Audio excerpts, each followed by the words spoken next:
Facebook Nhyira 104.5 FM. Facebook Nhyira 104.5 FM. And no, obeso share live our Facebook. Samson awa ope YouTube no. Okwa na wabo Nhyira TV. Nhyira TV. Na onsunwa timi aye part of the show. Abraham Tenase na yedi the Friday edition of Nhyira Digital Passport Jumedino at the Abramo. And then come on bebre. World Cup no nyame ya adoma kwasia dai na ye clamasi dwumadie no so ho na ya hwesa ma wodo e bai ni na no hwan na ye did the ultimate action in some na otimi e dia go back to the country na so de na nyame ya adoma on Sunday no final no aye between Spain and Argentina game no be koso awo aye New Jersey Stadium and you men on so na sa game no.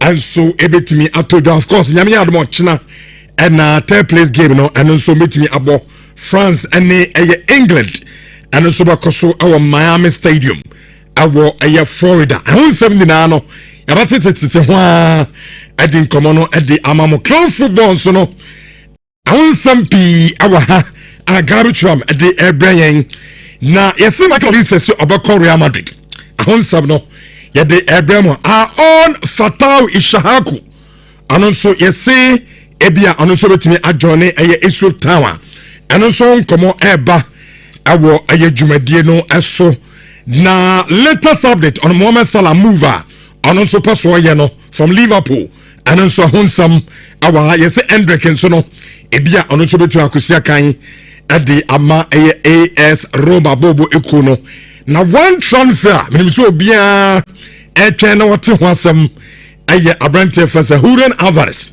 a no sia kan ade ama aye Atletico Madrid bobo ekono ni mover oye ade akọ aye Barcelona ade no almost stretch ya na enna Barca president opinion fans one Laporta abekasa enso dia for chechense mu kakra eno so no LIVESTREAM ade san komo no ade bedan awo dwumadie no so na ye bafia enne Besmak owusu bempa ayala oko US nyame de na ba bedru enne oboboye nkomo na ya hwe okodru US no Ghana Black Stars honsam ene ensam de ya TB papa ona no US enne oboboye san komuni nyina na yetimi ahusade honsam no enso ebetimi akọ Nhyira 104.5 FM Friday edition of Nhyira Digital Passports yetin konyama yede Abraham nemum gise LIVESTREAM gabe the foreigner eden ekọ amene ne bana e ba ensema kan nyina na bedwafo be kame ho fifi Manfred ha sanso na Jude owusubafo anonso awo ha Richardo meso be kan be yede dwumadie no ede Abraham awo dwumadie no esunti so me enko amene nimra na yemfa dwumadie no enso emfa emam yemam nyina chi edamasa no pay for choosing Nhyira passports over the others babjaw yankomra amuzu garlic bitters mamoja di afrusani yi dinkomo torana woni dinkomo say Enzo price na update okay me also mo boli o Messi papa no afeni me hu ade konti opam tomasuko wasa papa oh to call inside tomasuko wasa papa inside akwa nu bokuma Frank Lampard ni bia TV Lances no de coach to call inside tomasuko wasa papa Sentina Chelsea for to timom se akwa ebepam ade enu tomasuko aye no imoni di biam kofi yanko to call the onside rich enra born on 90 minutes our Atlanta no mo na muhunu say ball keke sa nanya ball yes go beyond football yes in the history of football no game no rivalry has more baggages that transcends the field of play than Argentina versus England. We are only do the year and Jack Spence and all can be true. But Rich, when you look at the statistics and in the first half, you have 11 fouls. first half na yebo game. 11 solid fouls, but then no shot on target. From the blast of the whistle, two teams now came to exert dominance on each other. When the two teams came onto the field of play, it was about exertion of dominance. But do you know what? Rewind back to time when Argentina wanted to national anthem in Australia. Did you feel the passion from the TV? Argentina, England, any 90-minute football, no this and no peace. It is not a regular tactics alone. It's not a regular. That's a street football. Because a war. We too nice no deba. Rich, and to make a choice Argentina versus England a war. I'm not just saying it based on what happened in the game.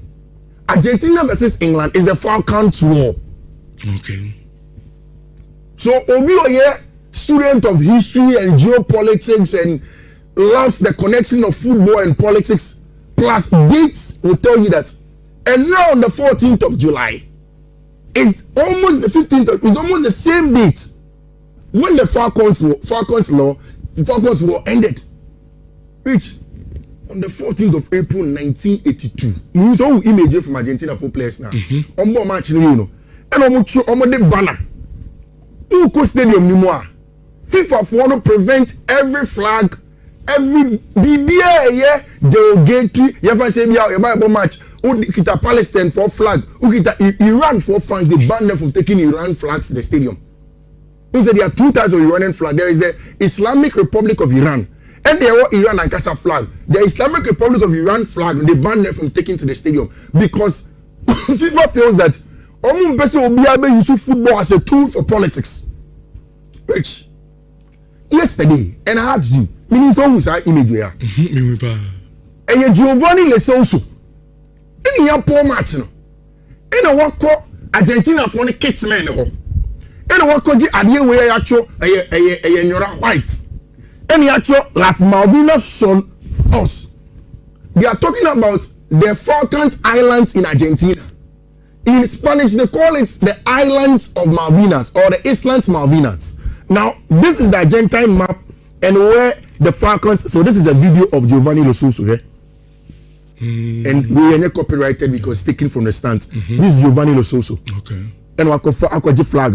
And we have Valentin Bakumo and Lisandro Martinez. Lisandro Martinez, Bobo, England. Christian Roberto, Bobo, England. Enzo Fernandez, Bobo, England. Valentin Baku is coming to England. Which, when they show that to them, we even say, what is the Falklands Law? There is an Iceland close to Argentina. Now, this is Argentina for when you take an aerial view of Argentina in the Falklands Island. You say the way Gibraltar is outside of another country, but it's owned by another country. There are a lot of them. Now, the Falklands Islands, no, and copyrighted. The Falklands Islands, no, off Argentina. Now, Uko Egokofa, sir, Argentina for Iceland, the Falklands Islands now. Every time, in 1982, Omukoko called the war of the Falklands Islands. Okay. Now, in that war, Argentina for Lucy, they lost a lot of Omu soldiers, Rich. Omu soldiers, no, at that point in time, it became an issue. 4 years later, Argentina versus England in 1986 World Cup quarter final. Argentina for were in worry. Young men in the Falklands War. They have to now come and battle them in the quarter final in Mexico at the Azteca. Which 2 goals. In that game, 2 monumental things happened in football. 1, Diego Armando Maradona, the hand of God. Later explanation, Diego say it is a tribute to most of the Argentine people who had died in the Falklands War. And then Armando Maradona goes on to score what is called the greatest goal ever in the history of the game. It's football there, Bono. The greatest goal in the history of the game. Armando Maradona ever ball from center circle, actually Obia in an English team, going straight to the center circle and then getting that goal for Diego Armando Maradona Argentina wins that game by 2-1. So they had a loss in the Falklands War.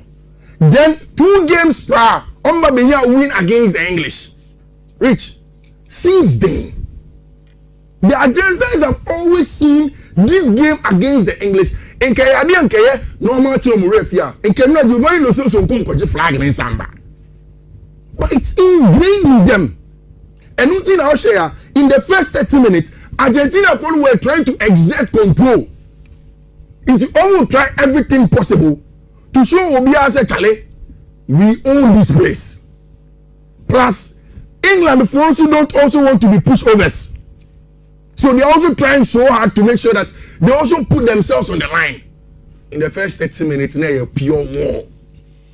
It was a repetition of the Falklands War on the field of play.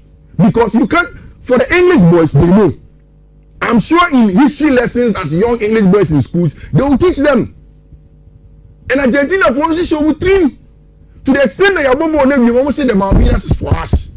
And then geopolitically, it is for England. They claim to it. Argentina wants to claim to it. In fact, when you go to Falklands, 2 flags in Yakambu or the Falklands Island. But because England, you my almost can't, you know, most of the people on the Falklands Islands are English. Okay. So Argentina for Capri. It's almost only English. It's rich. I was not surprised. Maybe because I had a fair idea of what the Falklands War was. Me use our battle, no, make a Joshua in corridor position. Say, Charlie, this game is going to be first. And truly, the game was. So game, you bought every 2 minutes behind. Just a referee not separating players, no. Rich, did you even realize that the 2 coaches knew that Sani Besi were parked so? Into all of the coaches knew set up, no. Only a few technical players. Into Argentina, for we know, usually they do that. Molina, Christian Romero, Martinez, Tagliafico, Martinez, Fernandez, Paredes, McAllister, Guillermo Simeone. Then the only 2 technical players are because someone will be a purely techie. Messi and Julian Alvarez. But the 8 other players Argentina football were warriors. Only a pure athletes that are willing to fight. Enzo Fernandez. And Lotan in Yenshi. That is WWE level tackle. Ideally, because I'm sure that Ismail Iftar, I don't know the referee in the middle of the park, sometimes they call some things the jurisprudence of what issues. Now, I'm sure that the referee will also read the history of the game and why he should be careful when the cards in tea. And yes, any other game, and that would have been a red card on Enzo Fernandez. Because that was a bad tackle on Enzo Fernandez. Rich, you go on and you look at the game. On the English side, I didn't see that Thomas Tuchel covered Jack Spence on the far side. Why did he play Gay and Stones, Pickford, Rich James back? He needed duellers, he needed athletes, he needed physical monsters who were matching him. Then in the middle of the pack, played Anderson, Rice, Bellingham, Rogers, Gordon, and then Kane. Rich, it was pure. The only player who is all England team and the technical, proper technical player. I also said that physical was Anthony Gordon. And because Thomas Tuchel needed him. Which, like you guys said, for the first half, even. More cry more. And I'm waiting for the FIFA report to tell me how many minutes or 45 minutes the ball went in play. Me just say they do 20. David. I said referee ko patanto kwa. Into the game was even. Now Rich, that Thomas Tuchel realized the man second half no bar will be asago. Because the ball no yentimi ball no in between the lines, yem ball no short, yentimi ball they are playing no. Rich, Shadio. Thomas Tuchel at halftime. This is 54th minute, second half. Yeah, buy now. Because first half, no sir, Harry Kane edgy ball close to the centre backs of the Argentines. Only a very aggressive on him, no. Now he dropped a bench friend Harry Kane very deep into his own half. Because say Harry Kane edgy ball on the half there, Christian Romero will not follow that far. Leandro Martinez will not follow that far. Even in the first half, they are there Lionel Messi here. So when Harry Kane receive the ball, what happened? The play you could tell from Thomas Tuchel said, receive the ball from deep and may have more in between the lines, but then go into the channels. Because Argentina air ball high. They want to be aggressive and stop us from playing. So to be able to do that, let us pick the ball from deep from your best creator centrally, and then let him go with those diagonal balls. Rich, so baby, Hurricane J ball no hano. Now look on the tactical ball. Which on the right hand side, Morgan Rogers, any Abrante for Nicola Tagliafico were on their bike, knowing that there is space to exploit. On the other side, Anthony Gordon and so down, knowing that there is space to exploit. Then there is Jude Bellingham Elba in this area. Now this is the Declan Rice. The plan is that one, see a successfully according to the channel, we isolate on fullback near wingers 1v1. In most of the near deno. So omu tackle and say a foul, we get a foul close to their box. We would rather want that. Into it, Hurricane ball, long ball, a quarter channel, you know. Then first ball was won by Abeche Chris. Look at the tackle. As a karate tackle. Put me as a bakanichi. Clear the ball away. But immediately he cleared the ball away. The English had a plan. Win the second ball. Second ball forced the Declan Rice. Plays the ball into the part of Abrante Ayefreno. Morgan Rogers. Now, this is where it gets interesting. Argentina love to defend central areas.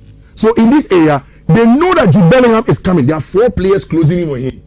But in the wide area, they lack defending from what? Because Obia no more wide area for Argentina apart from Guillermo Simeone, AS, central midfielder. So usually when they are defending, they want to come inside.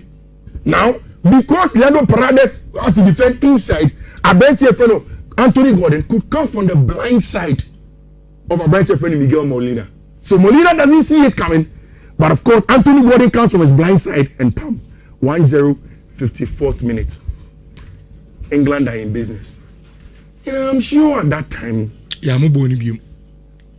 they felt, oh, at this point in the BBR, we are about to get the results. Myanmar in the right direction, so then let's keep on because you're about to qualify a cup final. Rich. Many will jury on 2 things. I don't think say England for one share that could go actually. With the game management, Nana. Yeah. I think clearly it was from Thomas Tuchel. Rich. Let's protect the 1-0 national. Right? And I think any players, a coach. And because Mekai said when Crown Bem, one of the players, Orban, over park in this one or catch up to coach, you see a more 5-4-1. But you see, before that, there was a long time. England should go in the 54th minute, let's say 55th minute. You about 20 minutes and send your hydration break. Within that time, no. Not England, any substitution. But Argentina have camped. It is the Argentines' will to now push back. And then, wait, Unim, at some point in time, Thomas Tuchel be too defensive. But I'm saying that before then, England, for Nangasa, I don't know if it's psychological, but they felt the pressure.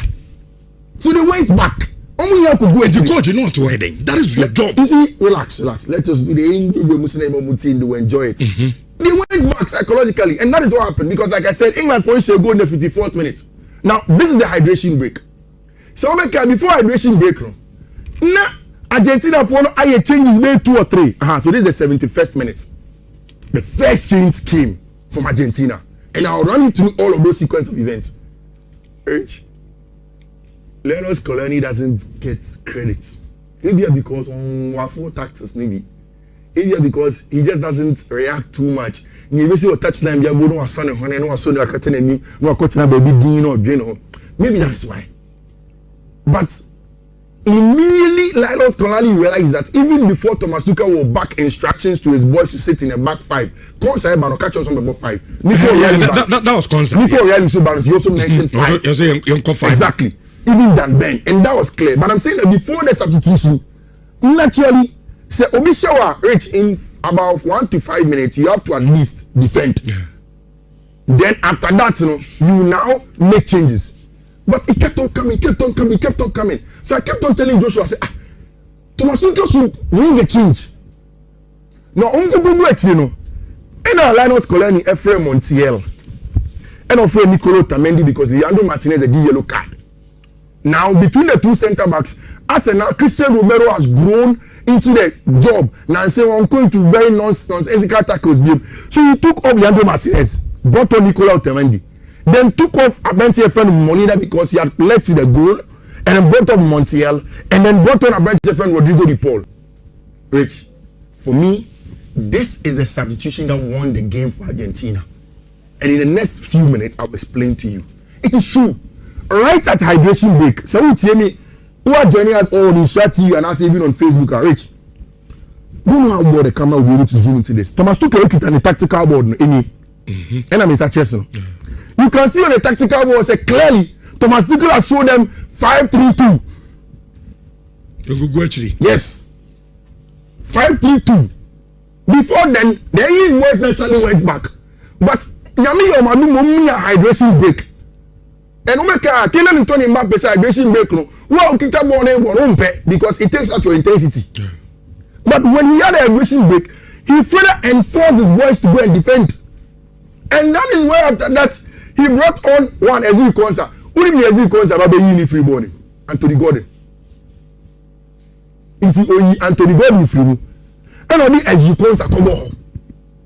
And later on in the game, only the Clan Rice free. And only Dan Ben by.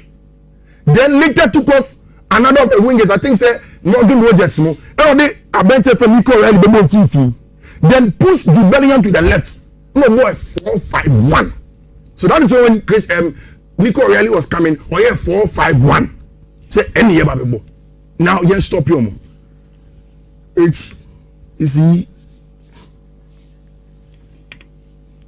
when you go back to the goal now, Enzo Fernandez share now.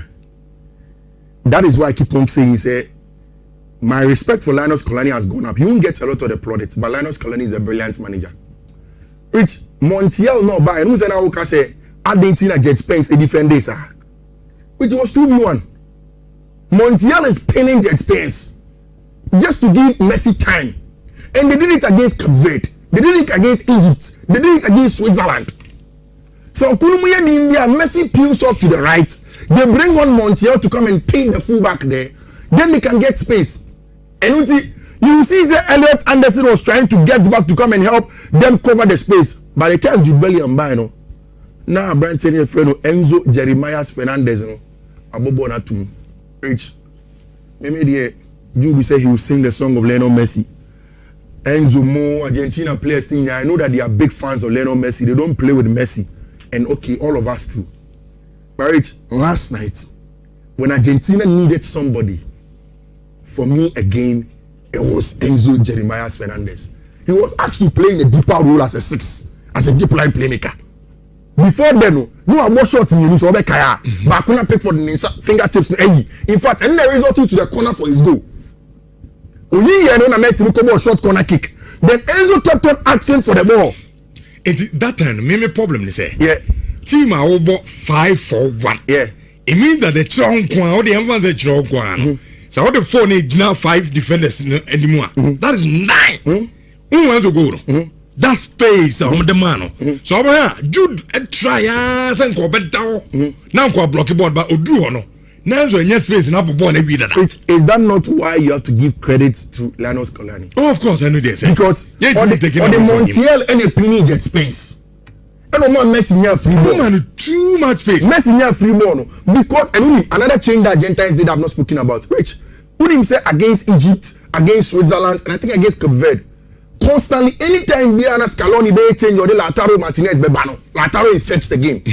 And when he played like this, he needed a box presence. I forgot to tell you that. It was the box presence Lautaro Martinez by. You are not comfortable moving the box. You want to defend because Obian himself Lautaro Martinez bet me a Pimache, bet me a Bashe. So once they were defending deep, again Argentina, Egypt second goal now, Messi Shermani a 2-1. Short corner kick, the Egyptians go back. The ball falls for him in front of the box. He smacks home. This one is to Enzo Fernandez. Rich, yes, Messi is setting up, but the technical ability of Enzo, the positioning of Enzo, taking responsibility as a player. And then so she go to the crowd, then you call Messi celebration. No catch English fans as a mokasa dudu. Chelsea fans. Oh, you told the world. So omukasa. Yes, he did this. He did this. No, only English fans as a mokasa. Okay. Bruno Fernandes ye de last season na the team ni man yano Bruno ye bibi ma Portugal ebu ababaro Bruno no don abofom no atenu atofom and the Bellingham in the park nso you Enzo se munya to wase Jeremiah munya to wase no ajibo na place pam na show Argentina players in the mentality no bomb national team dey hu as a soldiers Messi say I'm on battlefield. And I tried to do the research. Rich, when you go to Argentina is one of the poorest countries per capita. Okay. In terms of GDP. Now, there is hardship in there. And on Messi say, we probably below Argentina, truth be told, and this is not the regular talk that we see. So, in a week, it's difficult for them to find food to eat. How do we? I don't know. When is that rate at some point in time? Argentina, inflation was so bad to the extent that even getting physical cash needed for the Argentines. For them in the last 8 years, World Cup, 1 month gives man for a lot of respite, a lot of calm. See, it is for them, and that's what they do. Right, final goal there. Now the MSC kumukura Thomas Tuchel Dumano say, "Oh, the Dan Ben by saying Dan Ben be defend the ball." And then Dan Ben defend the fap, or be defend the front post. Na Messi page ball on the finals. Afi, who should play when you the shortest man in pinball on the share. Lautaro Martinez is the shortest. No, they don't see defenders in film there. Yeah. There's no way on between. And even apart from that, he goes to talk to young strikers, say position who he has in height. He saw that he has to attack the ball from the outside of the two center backs and not play ball on the two. It's rich. For me, this is Eternal Princeton John Stones 188 centimeters, Ezukons 183 centimeters, Magay 182 centimeters, Dan Ben 201 centimeters, then Leandro Martinez 174 centimeters. So still now. On not pin ball too. Rich. Finally on Lionel. What can I say about Andres Codicini? Then Aminka. What can I do? Then. And this is also to just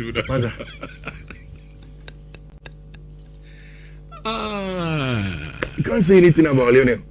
And yeah, I saw Peter Dury's sign out in commentary. Say the Lions roared, but they were tamed by a deity, a god. Leno, Andres, Codicini, Messi, and yes, Ejumano. And of course, I need to also give credit to our branch friend Linus Kolani for the job that he has done as a manager. And I'm managing players of this magnitude. Samana. President Semenka we Enventrato say, Nyami Admo on Sunday, a handing over on mobile. Basa for Romson Bay handing over keke. And ya degree Bia, Mona final, and handing over. Handover ceremony. Handover note. Messi Yama Lamin Yama. Oh, Jai. Friend is any interest be on the Enkavi. Two man or the year, Jumano. In German, I mean, in two Jumanos. On Sunday, we'll see who carried the day. But there was a beautiful story of Lionel Messi and all the undertones that have gone on in the means. All messages about Enra, quote me in a boy until you can run through your messages whilst I bring out my quotes. And my boys in San Kufina 3 days in a row, boys in the first car. Okay. Samoki, so as if for Argentina, it was a chance for a revenge on a global stage. For England, it was a defense of national pride. The game was self-determination versus okay,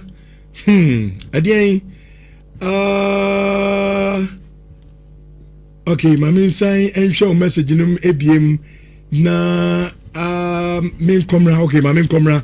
Na me share a message, and so Ibrahim Fabregas was say I think Thomas Tuchel was juju message and said and complete gra. Okay, then lad said this Argentine team cannot beat the Spaniard. Okay, I also message out the Abraham and the said this time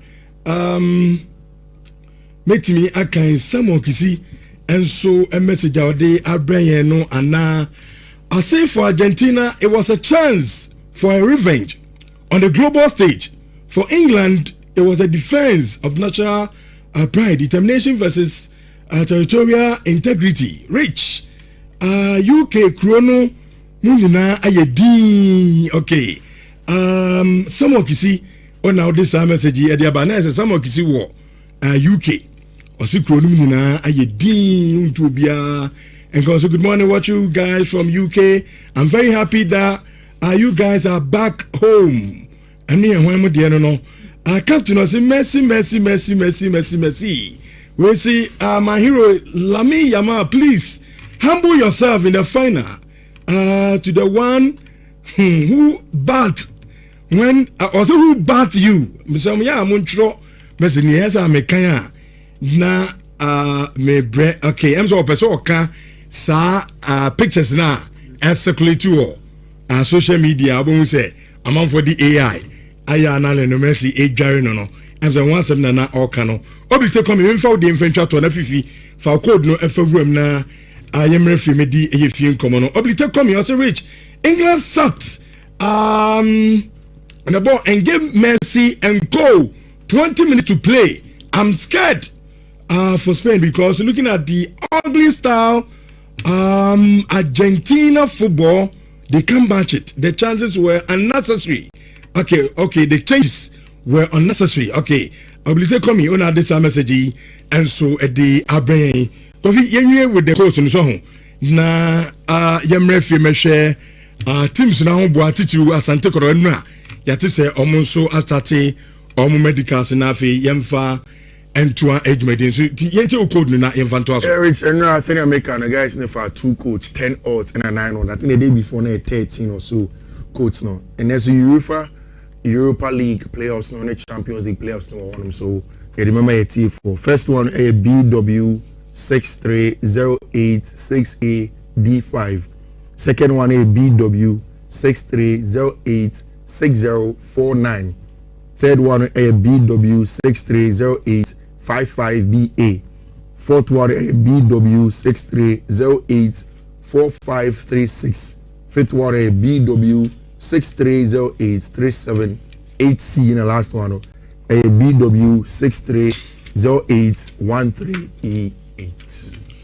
Okay, yeah, Befie na Isaac Steve, you see one didn't come on. Torana. One didn't come on. Say Enzo price na update. Okay. Me also mo boli o Messi. Papa no, afei ni me hu ade konti opam Tomasuko. Wasa papa. Oh, Tuchel inside. Tomasuko. Wasa papa. Inside. Akwa no bokuma Frank Lampard ye ni bia.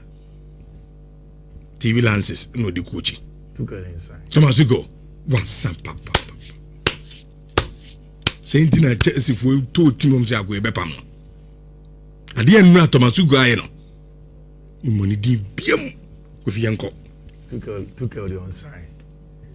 Rich Enra born on 90 minutes our Atlanta no. Mo na muhunu say ball keke. Sa. Nenye ball. Yes. Go beyond football. Yes.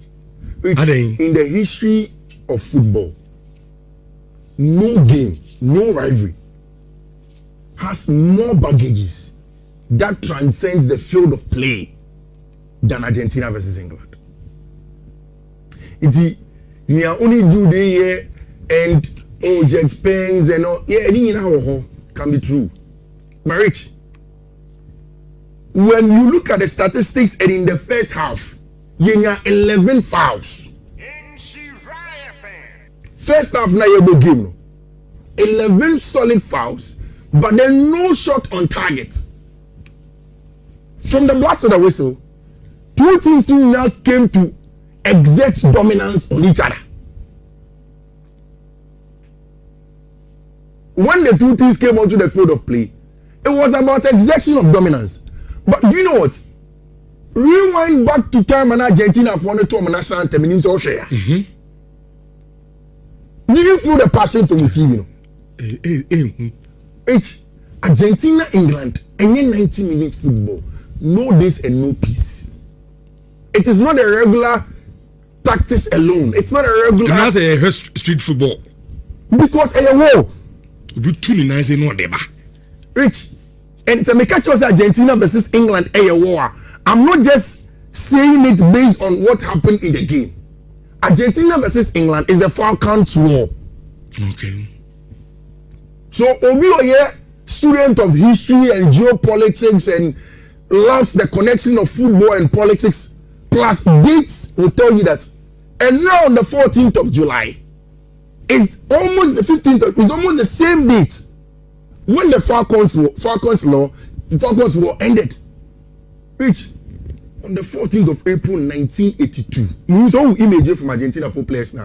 On match, you know, and almost the banner.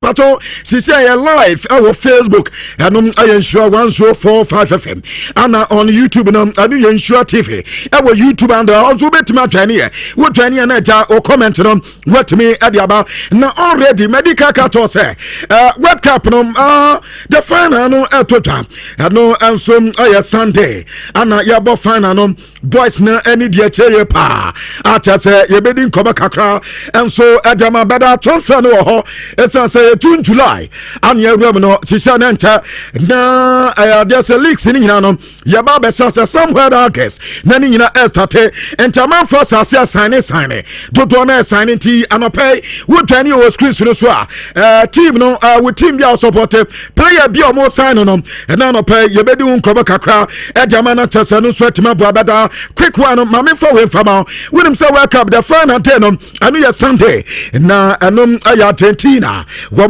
any Spain ana abo FIFA fortuna say na obotina say no referee ne dine adis level vintage there say Vasco vintage one no media aduma na adama no one from no efi Slovenia one no media aduma na adama na Vasco vintage wo ba be aduma na Argentina and so any Spain game no na boafa no Thomas aya Clonic one so ababa be he ama de no so etuma po aduma kama ana for penya ne dine de Andrat aya Kovacic woman anso ya assistant la 1 la 2 ata so mbaba Vasco vintage na wetima ya aduma no na Sunday game no enso atima ba so na ya dia FIFA akati aba ewetuma die so na wedim sa FIFA wo mo announce for the referee wo be handle the last game no wedim say referees ni nyina wo mu nyina line up ana tese ya kasa kakra na eja ya chose world cup ne say ne wem baby ya bodu no heat ewo mu ye pa entu referee dia aduma ne be ma no wo ba no wo say aduma na nya better na wo mu wie no mo bo Vasco vintage di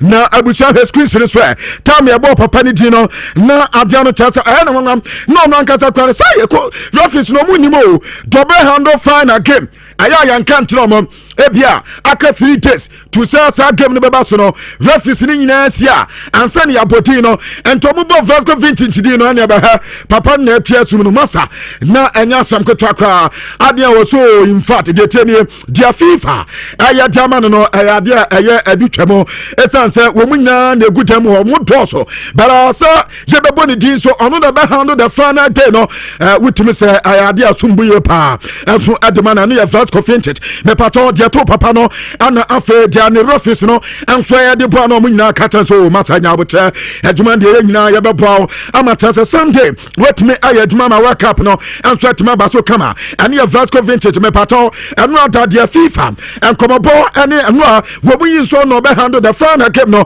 total ena no pay no make it jama transfer no sabio yasi edambo kwa yebo esa se di fifie entima min say from aye fie yenin koma kaka me pato Abdul Fatah Isahako aya Ghana nipa na reporter mensaka aya say sisi no so ne transfer enya ba Leicester City abrante no obenya France sa wan say omo de omo konkoda mu ho but abrante yasi Ipswich Town and abrante that din komo after so agreement no manya reche to Leicester City after so abrante ni de Abdul Fatah Isahako and some abetane aya Ipswich Town ani yankoba kakra mensaka na enyo omo nkodo manya besa womenya Abdul Fatah Isahako one sign me pato yasu ko Saudi any Turkey ana afe adasa friendly kano yasi clubs ni bi bebre ha womenya abrante na monso apeso be say Abdul Fatah Isahako and ya World Cup no at the other players ha and now no pen ya kache kakra and some ajama na mamenko benime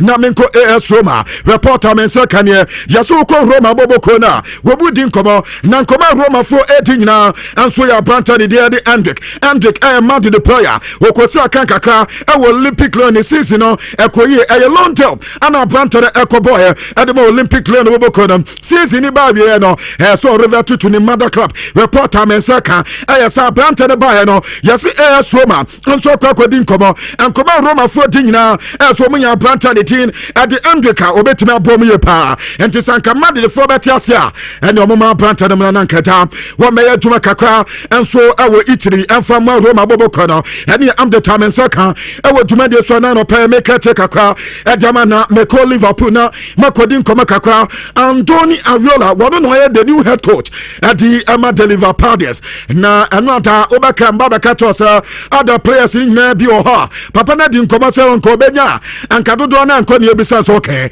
na yemisa se players buy na aba mu be hian winger mu be san winger sana ana so sana central for nim sa baba penalty wo mu nya winger on be san but o kam wo bi atare se wo mu other players o mu didi wo mu ye pass on betuma ya aduma no edama Liverpool do say Mohamed Salah eko na Salah ball no bon kwabna wo so mu other players Wamu bono different who compared to Mohamed Salah Diana or person more chance na fair or head they were musubetime about Liverpool Bobokono and answer Liverpool Anthony Aviola the new head coach in Kobakakra what the about would media so now no peno yadi Adam better what you say replacement in there so munya for I am Mohamed Salah na and so at me boy pa Anthony Aviola near na on Mohamed Salah I'm not announcer no echi me ba beketo say and komabia to toja ama yesa branta na kodin komasa wono wonya Chelsea ankoba pese ankoba samba back na wo ba be bo Chelsea Boboko no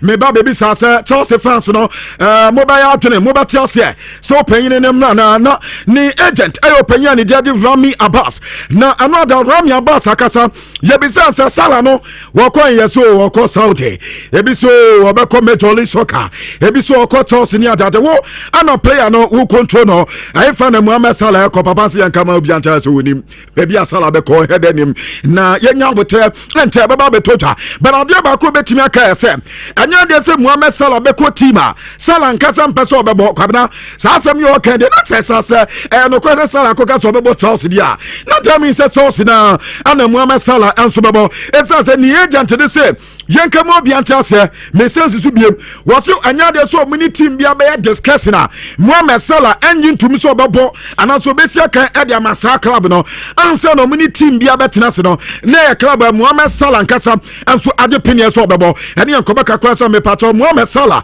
ni agent ade tuta e wotumade so na me ko Fiorentino Perez wono na oya president Edema Madrid yes papa na kasa yes ona ma enkoba odinyina ne say Michael Olise wababo team managing at the Madrid ano mu bi say na denti na Michael Olise beba Madrid say yes mukodi di nkomani ade no Bayern first one to advantage no GDM pa na Fiorentino Perez wanya ene abante be sia kan de Madrid no so sakoda na ye wo ne de na Madrid where you play on Madrid ana e woni mu tem ana ye say oye kwabra no adamene na ma me kote ya yes l'equipe e de ababa to just wo makodi nkomo wo Germany na nkomo no mu di wo Germany no yes abante ne de Michael Olise akata Bayern France o mu njado no nko Madrid esanse Madrid e team o peso so obi aba ene so man tiasa kwa Madrid de wo mun tiasa fama Madrid Boboko no na wano Michael Olise emesia kan fama Madrid ene ya reporter mensaka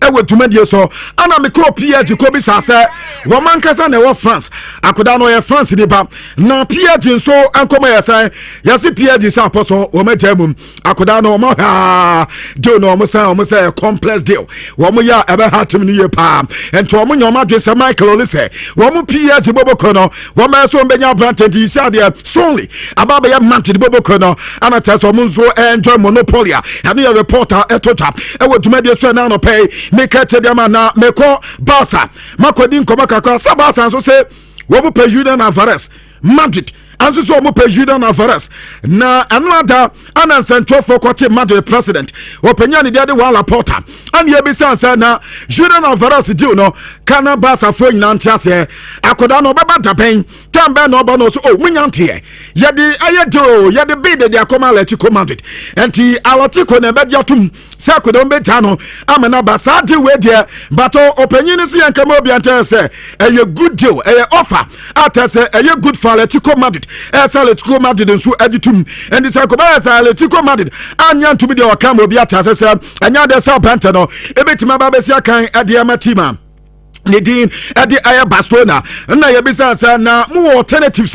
Mube Yusona no so alternatives baby and Kabata baby na Deco, and so I sporting director at the Ama Aya Barca Bobokono and Hans Flick. Woman Nancy, Woma decided Ekobas are Branton and Timama, one more other players are Womujo many a boom so betima Baba Tumano at the Ama Barcelona Bobokon and Pato, Mekodin Komakaka, Yasi player Mokikan 17. John Duran and yasi Barcelona for Arabia womunya no nso mbesa no esense akoran 22 years open wenya last year 2025 Barcelona acquire sanko metimenya John Duran womu kodin komana amfahe ana bantande ko anasa entomu wetidi ye pass se na akwanya bie na se kobasa Julian Alvarez sentima madia the another player omunya no betimi aboye pa no enum aye John Duran anu yankoba kakra mensa eka wodumade so na yasa akodana nkaza de pepe tima womani John Duran adin komaye pa aye Benfica anu the Portuguese club en komaka kwa mensa kam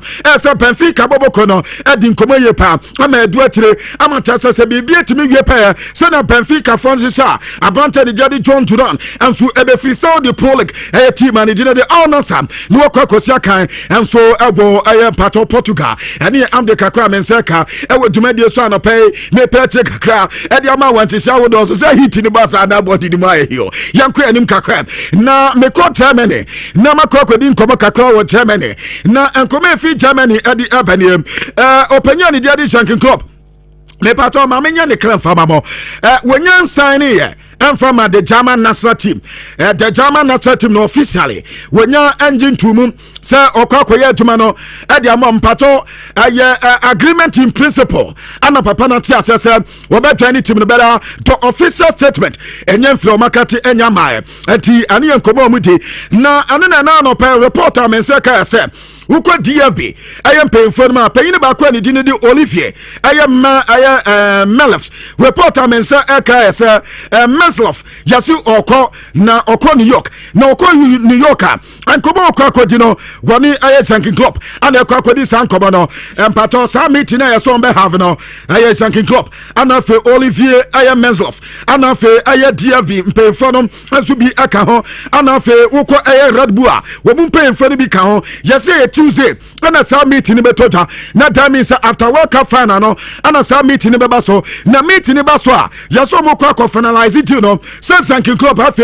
officially wo me de aduma na ade ma no wo mo se anya he kwa de wo me se Shankin Club enter na oba Frankfurt and next week answer na oba Frankfurt no wo bezo mu wie bibia answer na Shankin Club assign with me I return apa aya mpato Germany and tania reporter menseka e wotumadi so na anopa me kete kakra adima na away from Shankin Club no menko Pep Guardiola kwabna ayi England for no omu yesi dadako ahwe dia Shankin Club twan ya Zidane twan ya ye de France team adima Zidane no Shankin Club nso atwan ye de German national team ni de man kwabna ahwe a Pep Guardiola no nso betwan kakra sa England national team no ye betimi dia ma no ene ye dia mete esansa yesi 2024 ana England man no efe no ekotena se ye meeting na meeting no coach omo identify no aye Pep Guardiola ana omo ni Pep Guardiola kotena se ye meeting ekata se wo mo di England national team ni de man no yesi nkoma no kwani miye ama Pep Guardiola kwa na at a point omo feel say na Pep Guardiola atiase ete na Guardiola bekato omo so osoma till now Wani Man City wano wasa ye counter the sensing e de Man City bobo konti wo munya bo check kakra ana teso mo de appointe tomatucho so na ko wake up akoba WJ reporter men say ka say wo ma say so mpeso mo di san komana biem e bia na nkwa this year anase bia ankonkwe the early days of this year bia next year bi na bia eno so betimi abamunte reporter mensaka so what is a Pep Guardiola about beto just ya the England nasa team no at the man in next year anase somewhere December enye aha ana me break sa story no enso diama no your reporter eba Tomic Shobosai a player the man Liverpool bobo kono na advantage the counter the sense ya so aya at the team no 2031 and ya tula one team na tense enso agree na wo mo kwatan so my answer kola ball ne dem wonim ni boye pa say Liverpool bobo kono obetima komanim Antonio Viola Sopa eduma no betima yedi nyina dia ma Liverpool bobo kono ade se Tomic Shobosai enso aka team no ho ento my contract agreement no e dia ma branta video wa no katina ya ne kama enso e dia ma team na no ya reporter mensa aka e waduma de so ene anope ne me ka te dia ma na tem ye World Cup no final na eba so already makato say SG ɛhɔ na yɛde fan ne ɛde pro baabi a wo bia no memero mfi sɛ SG ɛno yɛ anwumire nonsia ba pounds me aduasa 6:30 ni atenase wɔ SG ɛne yɛbɛ hitu up sansana savinabo ansana the live commentary ne de aba na terie yɛse sa Premier League no ana afɛ La Liga no opa World Cup final na wobu players aka womnie kwaba La Liga ni dominate you yes La Liga aka 24 players ata so mbe future e World Cup finals num but any your mo motivate any the fair level ni nyina ya kambom afoko Premier League na any 13 players pe na that means a World Cup ya boy dia any am say the Spanish La Liga and omo so eveni any ankoba kakwa ja eba e wotuma dia so the most shot on target in this 2026 World Cup no me pato yes Mbappe and okra the most shot on target yes 2.7 ana Branton ekra after Erling Haaland ekra 2.6 ana Lionel Messi ekra 2.6 Vinicius Junior ekra 2.2 ana Cristiano Ronaldo ekra 1.8 and to World Cup ya ekwa the most shot on target pato Cristiano obi olidino aye Kylian Mbappe iso afimo kwa Brazil Lionel Messi timi ye okay say we kwa Saturday dey don one be third and fourth no and this Mbappe to be tete mu dia je wie not as a shot on target jo obo mo super no ebe Kylian Mbappe anase Erling Haaland so Holland crowd we film crowd da entebia sisia no about be between Kylian Mbappe and Lionel Messi and then come back ja apa e we tumade so na fosini ha wonom ana e goalkeeper edema Kevin goalkeeper ja ojini din no ojini din bruta na kwa branse pa zangaja we interview say wo di World Cup on come na Kevin ni di okobisa say wo no World Cup no experience ben pad when you better akuda we call this year's World Cup no massa aduma goalkeeper no koye no another than central 14 no friends ka brana ye uni nkomo ka say we see how legend who trended in na one kasa wo ba World Cup no na o da feeling say wo ba be go viral na no so me vara na vara no kwa me ba na me ma de ko na holiday me de ja minim say me go kakra bi na me ba da de aboa me man ade ache me na ma dintre hanti abante so o kan obi ate say World Cup ne de aboa ne papa na ni ante so ba World Cup I see on the World Cup am obi a wiasa fa na nyina obi a hunu ne yase ya and your personal glories niemi sa Sunday game ni total and you be Spain and Argentina who will be become one and say say ya ni ayifo ni bo mu mienu nyina ya ni omu poyo na the way dey si kwa na so pa sa me gina game na Messi dan tentenwa na me gina game la mi yama dan tentenwa masa enye zo mani je ya no ne say chama ni we no say fana na ya kwa kobo no kwa was it a magic ana ye ba be hunu esan se Lami Yama ani Lionel Messi de ye ba be hunu aye kwasi ada no aye magic ana fe aye better football ani ye koko we esan se how two players ni nyina no we bia aye good and to World Cup ne de anya sam koto akra ani ye Kefet wo mu goalkeeper aye Vosinya en ko baka ko no so adi ebanie be pato Lami Yama so aye record yes oye the third youngest player ever at oko aye World Cup final but otenie enye so ono na aye the first person one say kwabena yenye series of players omusa at so mako aye semi final and so mako final but Lami Yama age no ana ma ne toso miensa yesi de odi nkan pa no eye we pele na yes ade no ana Lami Yama mo so aba atese Lami Yama ana ye player osa a toso miensa enti de ana nka toso miensa ho ana Lami Yama 18 ntino Lami Yama aba betu no enti work up here sisia no Lami Yama ene ma nyina koye de ama small boy no na Joao Porta ana no se ko bi sansa we ya Barca president there we is Spain ni ba Catalonia Claudio mu ho ana wudi unku yemi sansa work up no one abeti no se South Africa ye na aduma ye de Spain o oni ho se aduma ni nyina Spain ana betimi ade nani mom no ebegina referee no so referee be handle game no we na aduma ye dia ana ade no be call e de the Spanish national team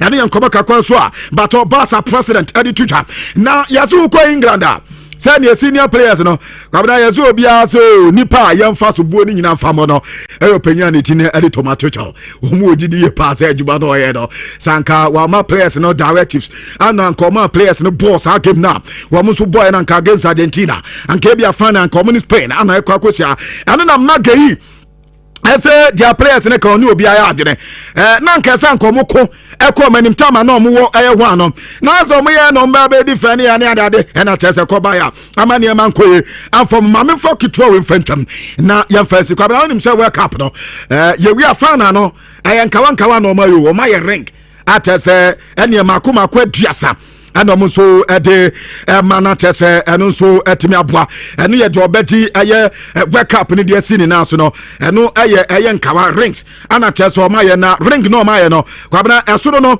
eye the word eye kwanya wiase nyina ye twa ne kankwa tese ya na ya the globe eye na edawa utumi kotobi ni ade no mpato word eye map e da wiemu sa ana wama aye yi kakra dia fan kanko kakra dia fan ana emu no matwe aye the champions e dia gumti se bia Argentina na be weni am wo motwe aye top no aye Argentina no mo the champions no e dia battle no mo the year no so e dia ba en chance no wo mo the world cup aye symbol no de beto nchen ana fenfin ni nyina no ni nyina ye gold ana mo di aye ya kan se we no de ewom no aye stars no mo di aye no aye silver there be a diamond rather and a gold and diamond and no mudi yes a ring no asia no so inside the panel kwabna wo metre a team ni di wo ho na omo the champions no di aba na yi na omo di no eno so atimi aba nti world cup no pato the odidi esi na so pato e kawa and omo ye e di ama na kama pa eno e dia eba e wo dwumadi so engineer say yen nya medals no medal apart from medals no we no so ho some medals no dey the normal ye de betutum kom we dey ya sama right oh nice atese e betese wo ba world cup no ba ye adwuma kama pa we na new innovations yes FIFA dey bem na kwabna ma me mfa we mfa twato kra na yen sorry yes world cup ya ye ba boy no no aye the only sporting event yes sika ekomi ye pa ezanza fana na ye bebo no ye se ebo na ye di ticket e na bi sida say ye bo game na ticketing and some was no ye se bi sida the last one we are ye boy ana tese sikasem no e was so tese o pese wunya mande ticket kra ye so entry akra no 11,117 US and yes ka de betua de ato ticket and so akwa yes I wake up ni bi enti America ye dem mami fancy ya bibie ni etire dia manya dia wiese no so dia America nkoba na yes to aso say besima ko wusu bempa ya laba in the house enti no we dia ne ye no ani musem dada enti no nkawa no so hu bi ansa no ba na wa me hu di wa situation ni nyina so sitie all right benti ba wi akosi that's it eno garbage the foreign ade akọ amnene na ablafon so ba ne di nkomo no kakra de ama na dwumade ni edi mumienu your first half and then second half ni de abeye world cup nkomo so hu besma ko usu bempa ya laba enti oni ebedi US nkomo na ya hwese de hunsam no and so there are series of allegations yede ye ne Ghana yanko US ni bi yete ejon de on quarantine e bebusa no na enchemu bi a obia no ono so etimi edi ama eba before eba be di san komani nyina no mpacho yemfa sedam sama oma anopoma so asene na edi dwumadi no edi ebem de di kan eye Jumia me patro Jumia no bibia wo pe atọ asase su bia so Ghana hanko ade ampacho Jumia app no download bi awo phone so na say bia wo pe eye flat screen TV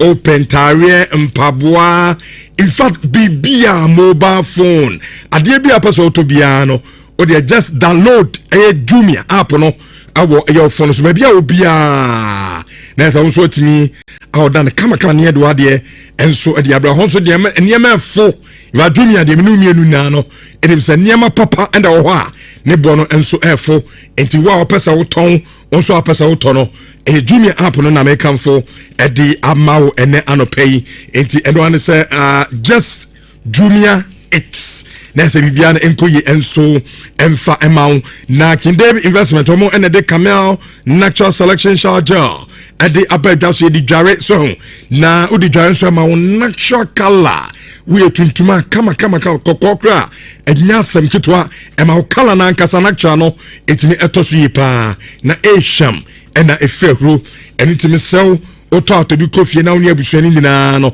momfa enware kama pa me say ye friend Camel natural selection shower gel ye di free Europe abrochimem ena Kindeb investment akofa dia ba mo buy so no in fact FD ajatum se Ghana ni bia no bedware a fa bi dware na okala no enso entimi enyefe enitiro cosmetic shop bia ana ba bia to se mena bia no also pe Camel natural selection shower gel 0243 744 855 na wonso watimi ajewo de kama pa me patro Amanse Community Bank PLC eye bank bia amobaye in fact omabua Ghana papa 40 years near and still counting na amobaye kane na nyuma bebre enana egu okurum ha nanso amobaye a omsha ase so omobua manfo ama amonso etimi enya besia no ese obia adwumasam enso ekuyi ntimi saw o pebesia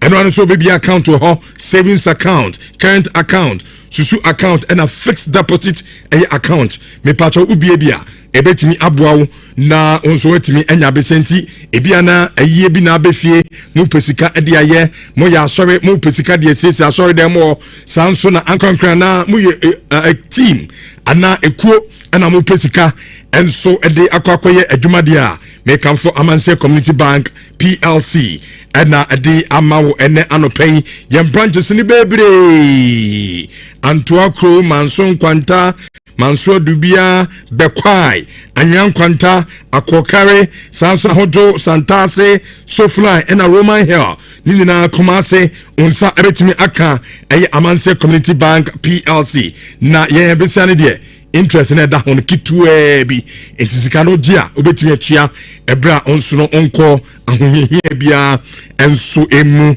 me patro friend ni common ntoso 0247 200013 eno eye number obetimi eno mo adi eye enkomo utie me na oyoba na se ode enku bi kwatwe utima uwie na tutu tiri nyina achofyare ba achoso ho ama utria no nyina akuku me pacho me kamfo eye amuzu hair food and me kamfo edi ama ene anopay and one so the besasa eye utimi no ebefu kama ama bibia akoye so ho na utimi na ebubu ye ni na no wose enya no back uyo obi a me pacho ho a awo eye utimti anytime bia na uti eye utima me pacho adrona ene eye amuzu hair food fabi system nyina ebejade ama na bema wenya waves ewo utim ama utimi no enso etimi aye fa no so no owuram awo cosmetic shop bia baby etonku bia no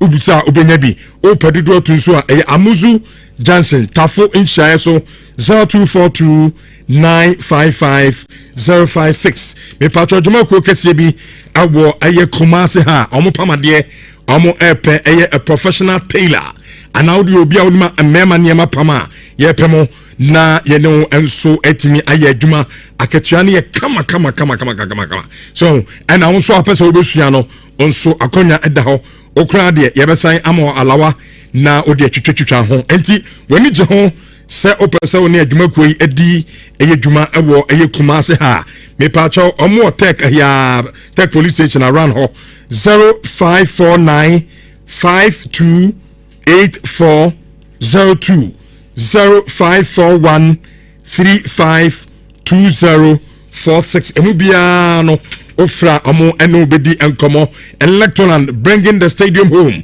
Yes, see a time a World Cup no near the atwao award dem ho yema a first screen TV a smart na the picture quality the sound bibia and so a kama was a game this who have TV so na pictures na fa player no jebo na no so no and a goal to bar and Tiamuno song the ambience bibiano nina ebefa a sound num and the sound in the koya at the stadium ha and na o shake game and inti open smart TV at the Samsung TCL and Nasco as low as 699 me pacho kotobi ne ye na fine na ebasono wonso timi edi ahwe achede kese ayerafo no eno nso arekodo oto ade na mpacho twen na eje aye coupon na fill ne kama fama wo mo nyame ya adom na ye bodi a eno nso no achede kese na Electroland ebesan edi achonti oba enche fam ha ye nche ha ya amu awo showroom kese ba kwa wo nche ha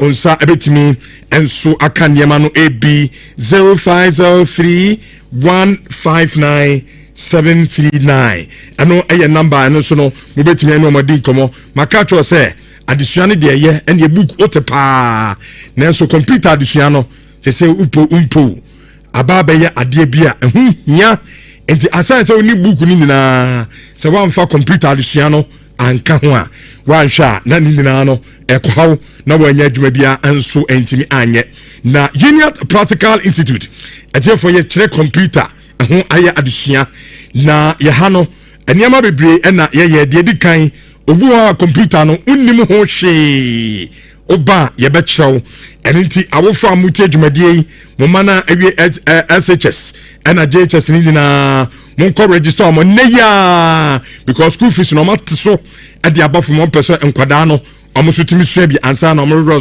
result no enso etimi aba eno eye mo a munnim ho eye computer no nim die bia no obi so akosua computer no nim die kakra but baby akosua no man said ankyere wie so ho obesa wo ye top up eno so betimi aba ye network and cyber security engineering, computer based and office administration, CCTV installation and management, data analytics and have a course bebre and so betimi am top it up na ochina no when you duma papa na won so no wetimi e de aye school no so ya in such a way say said your time it be open weekends are obetimi akọ open nwumra obetimi akọ in fact anytime bia no akonya da ho a obetimi akọje computer ho adesua our Union Practical Institute you Kumase sanso ya me pacho si bus stop wa na wa friend number 0555 383848 0555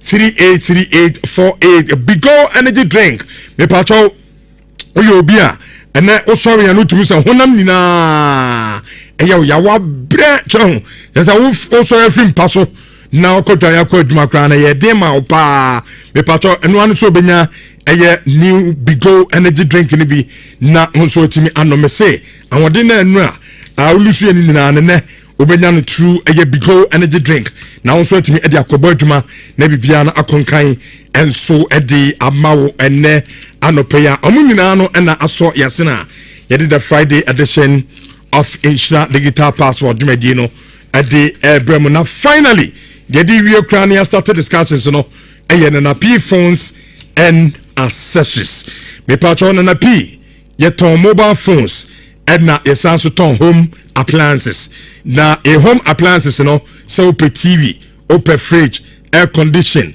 microwave washing machine so sa niam na yisu ofie na ayon no no ye tonton bi na make us say ye promotion na ye and say oto ade a ne acho ade foforo so enti no de di kan yatete niam no so na ye say oto nso a for example bi auto TV ujina wa ne acho microwave ade account sa faka ho na efa eko eyefie eno eye promotion ebi no sanso na ye mobile phone so no so ye ton say bia Samsung phone na wakuta eno so bana usika enso a yɛbɛma wo atua half na half na aka ne payment plan 3 months to 12 months na no so agye Ghana card na otua no kakra kopem sɛ onso no obetimi atua awie. In fact all the promotion bebre na ekoso enti onso no kɔ na kotom nyama ni bi na enjoy a promotion a eno so ekoso omo so okumase eye adum ha baabi miensa na omo ewo adum no me patcho obi ba JK building nim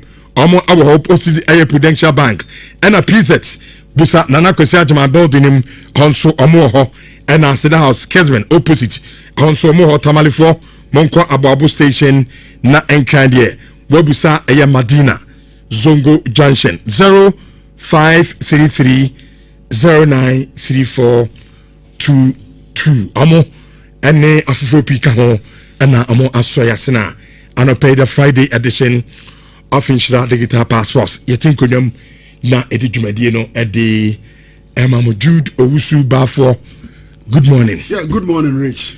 I want to say me nyame adom na onso e nyame adom ya do kese no Friday there to from so of course na ya a round table discussion exactly bro ti yemfanto from boko sure na se World Cup no so de nyame adom acha akosia dai se nyankopa ama ye wie 2026 yeah the finality no ye be wie bibia na afi ya hwese amai 48 na kwae no why any did the ultimate exactly shen nsem no de akọ back to the crew enti entity ho the god of football and answer akodawesi na wesi so a womuhwe no is it Messi sanom fe no the god of football the god of football is and me go to near mumba friends eh who go to no there where go to yen asase so nti yen planet yi there say on planet earth no there no na e go to and am Messi dey on the god of football. I see. So what difference? What difference? And he appreciate you go to know so much. Yeah, say so there. He appreciate it. But Messi the end there. Born no nyame. Okay. Into Messi never dies. Sana that job. Rich. But then so many aje. Nyame hu mo bo adom ye. Sure. Say ye penny no there no. Usu bempa ayala. Otia ne nchi kakra o America man mu.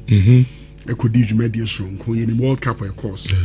Na nyame adom wo de ye payina ba be dra sundwem nti ye do ketse no ase sure cause enyo obi an nya ne sao so be full play na be free ha ene ne kra de wi ase koyi le mu tranya izo no enye izenyi no o de ye bra ne be code na ba de be so unfu bi da o be press o be fro na for first time o be fru bi no and I will say yes it take you over o be nu hunu and I landing so already ya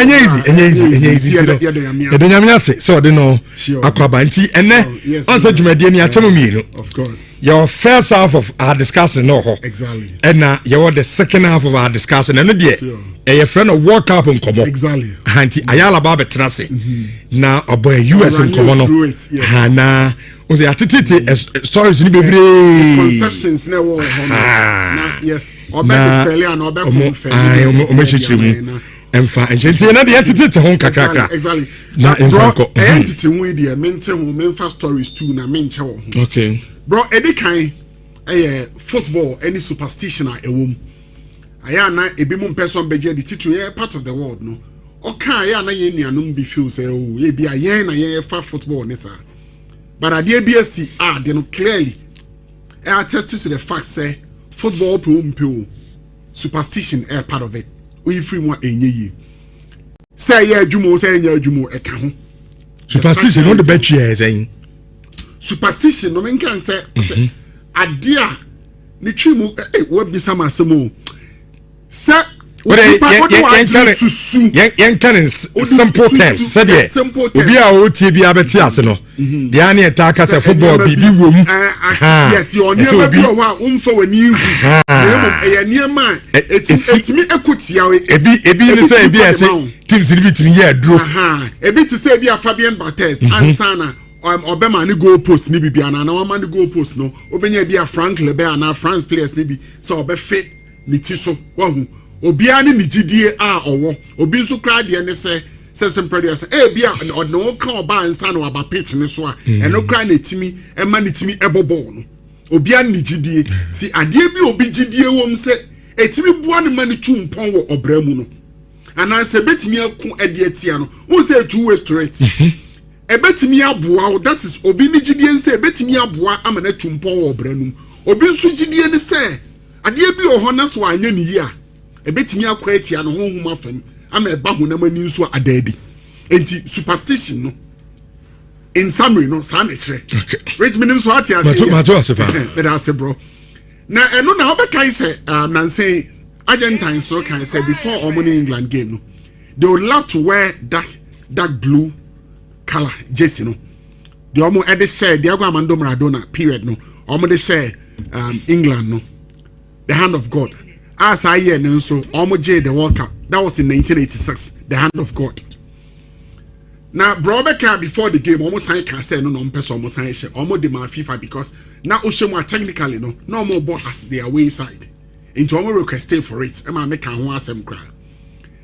Now rich for France Albany say Oko Argentina the president for Argentina I believe say World Cup we Argentina World Cup name my dear ba ku na betimi asi World Cup we hu kwan Argentina ntimi nje. Now, many animals are the crony betting as you kind.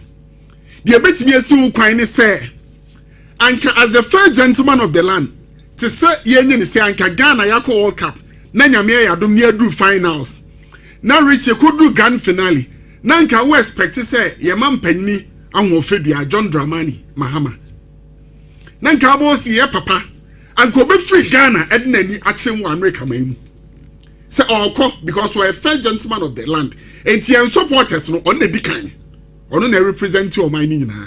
Tianka de be pesi be hu e nkranse eye ni je ni se ubehu se mampanyi rich na owo ho enye hu severally amampanyi ahodo a ye bo World Cup a ye be show occasion na se omoba. So ka at a point ye papa na do danko akukufo ado. Omo na du ba bi omo na atimi agree occasion. Just so omo ebe ma nkranse no akoso.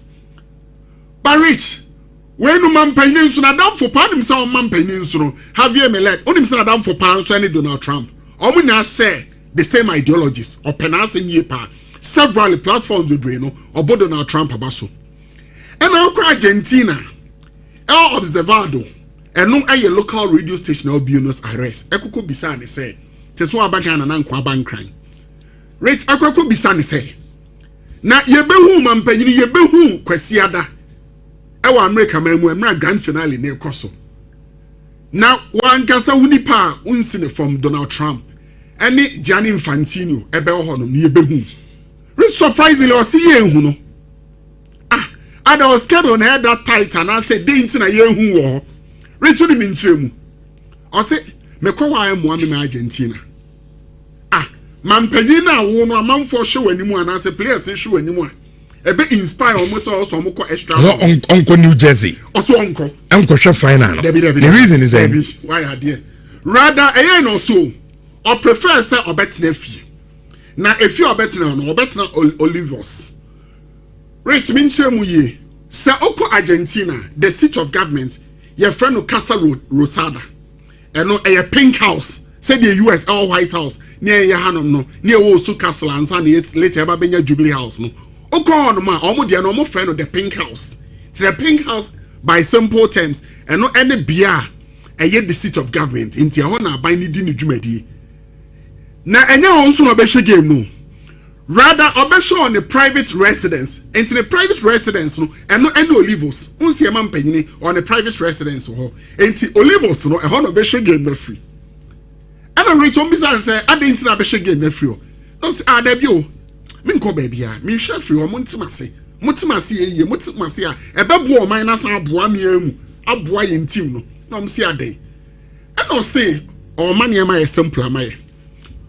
Or what did you know, Susu? I did be when they say, or call on my Argentina be Lucy Trophy. No, ain't no uncle. No, say, a day, one, they ain't in a mouth, Phyllis, and also Debbie. Me. Papa when Bokra the elected the picture better so any Argentina man penny in that where you almost former president into no entered nedia better so na ye dia can send by me patch me current president where the almost past president.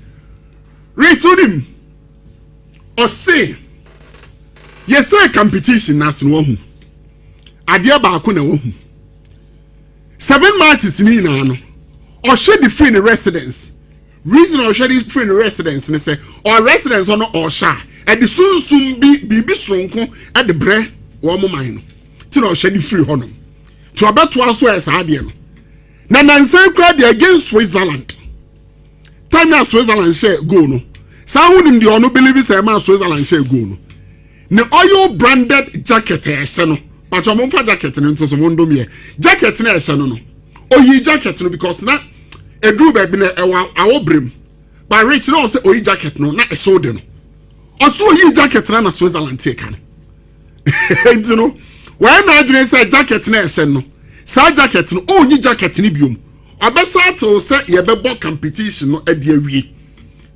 rich apart from sadia no nso no onsi agro na se na eno na me say me nhwehwemu kakra about Latin America na me hu ade bi seminia okọ Latin America omu ade bi e fe no cabalas ye ke cabalas a eye gidie bi a amanfo ewo sronko ewo ade a omu yemu sese ade no wan tutu ne me bi ye bekọ de atia no rich me kai wo ba ko okay se emra Argentina and Egypt airbo Argentina essay tu no aha nice one me pacho picture no that so no jacket na papa no o se ni man panyin no ni okay se na Argentina Egypt airbo the tu no picture bi ba social media and a video bi by na here the picture ni betimi ya o mahwe edru ba bi na Argentine supporters ni bi e recite Bible no so be kai reason was very simple almost so yes hardian and the lack ne bama almost say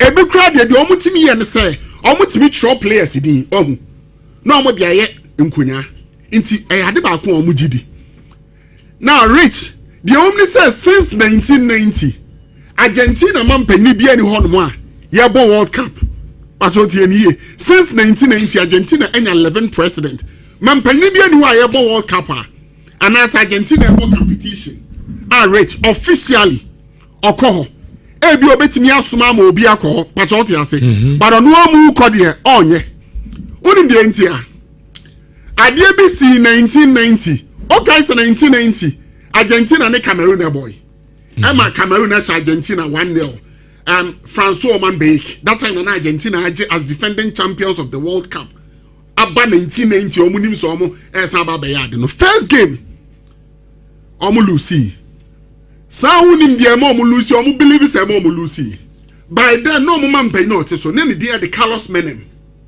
na Carlos Menem na no te so no papa na ya de na yi to so no na the picture ni di kan ban Carlos Menem no it is believed to say papa no ekokosra team no na okosra omo no e na odi de friend bad luck ekoma team no e na omu lucy no e one person on say na oyobia op na ni je sponsor pa so obeka na Diego Armando Maradona ne charity works near the no na baby no ni Maradona ope na lifestyle was so flamboyant it is our papa no after no rich obiantu sa na mo ni bio mampanyi bia ni wa ba Argentina omonya 11 separate president mampanyi bia ni wa otu na mo say officially team na ba bebobo nti okọ camp da bi omo nye enti anya bia kwese da be hu Argentina mampanyi wo ho.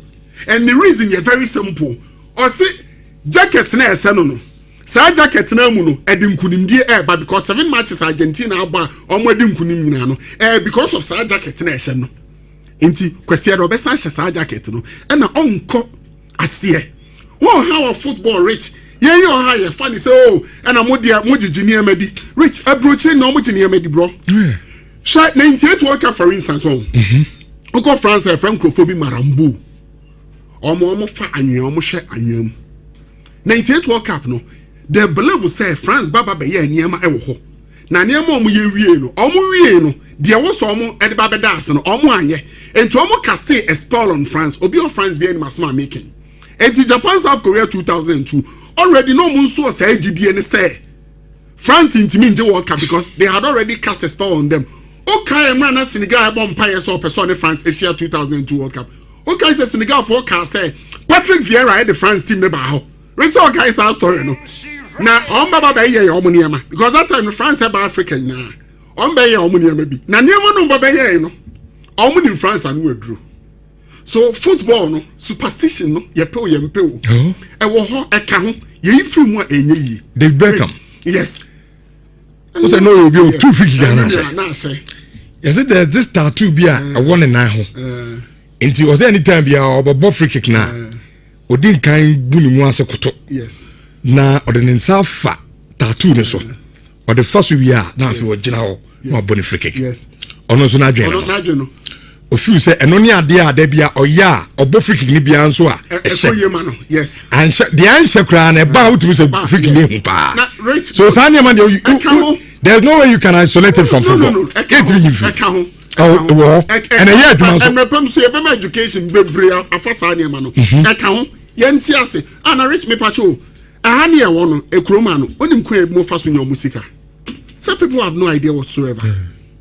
Obia ne de ogidi sure obi gidi enso de untimi njim fu me first ade na me je ho achinye pa kotoko ne as good oh boase yet bass me ko commentary so meti nipa mienu ntam na omudi nkomo na ba ko ne ka che ba ko ne se ball 2-0 na wom as good be she kotoko 2-0 yes 2 goals ni na beba first half na 2 goals ni na so no ebeba eyi ho no onso wo ko obo ase a ebeba hosi park sa ombo park ho no ona goals ni na beba okay look intimate to am na baby a football do enkomo bia Jude I'm telling you say asembia omuka fa game no esiye yes me tika ma me bam so wow me to am say sa na ma nya adwuma eje adwuma of football na me na me nchwa no ejufu say yen dey say local game nyame adum ye di akirache ye nim bebre anya hu bebre ati bebre nim de eko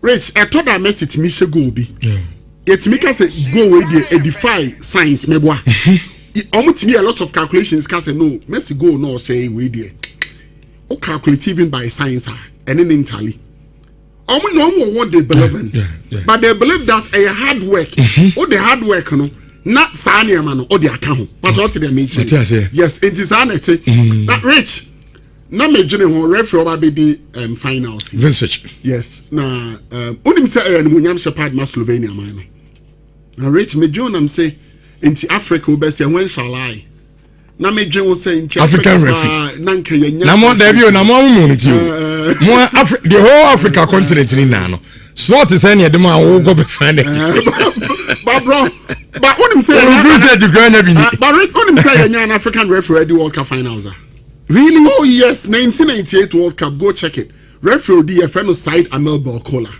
by Moroccan yes on the game one of the finest referees on side Balkola but there's also say after it no yenya yen referees on wetimi akwakodu sa ye bedru bia e portna referee ye be no ho ade e de alink yes e bia dan sikawe no money ade betimi e de akọ no bro judo usuba for na martin kan 4.5 me din komo kakra bi we the first part of the show yeah the second part no baba eno ne atuni din World Cup in komo Bismarck Osubempa Ayala is in the house ye be di ayen komo ni na na timi di amamba before no yene amwa automobile eni komo kakra na iwia emfa dia kanina entom so ubetimi do message no enso abo nyame eya aduma World Cup ni iwie kwasiada hwan ena eje ede esi ne naso obapa good morning pacho na what to say nyame adum na also nyame adum me hu eyepa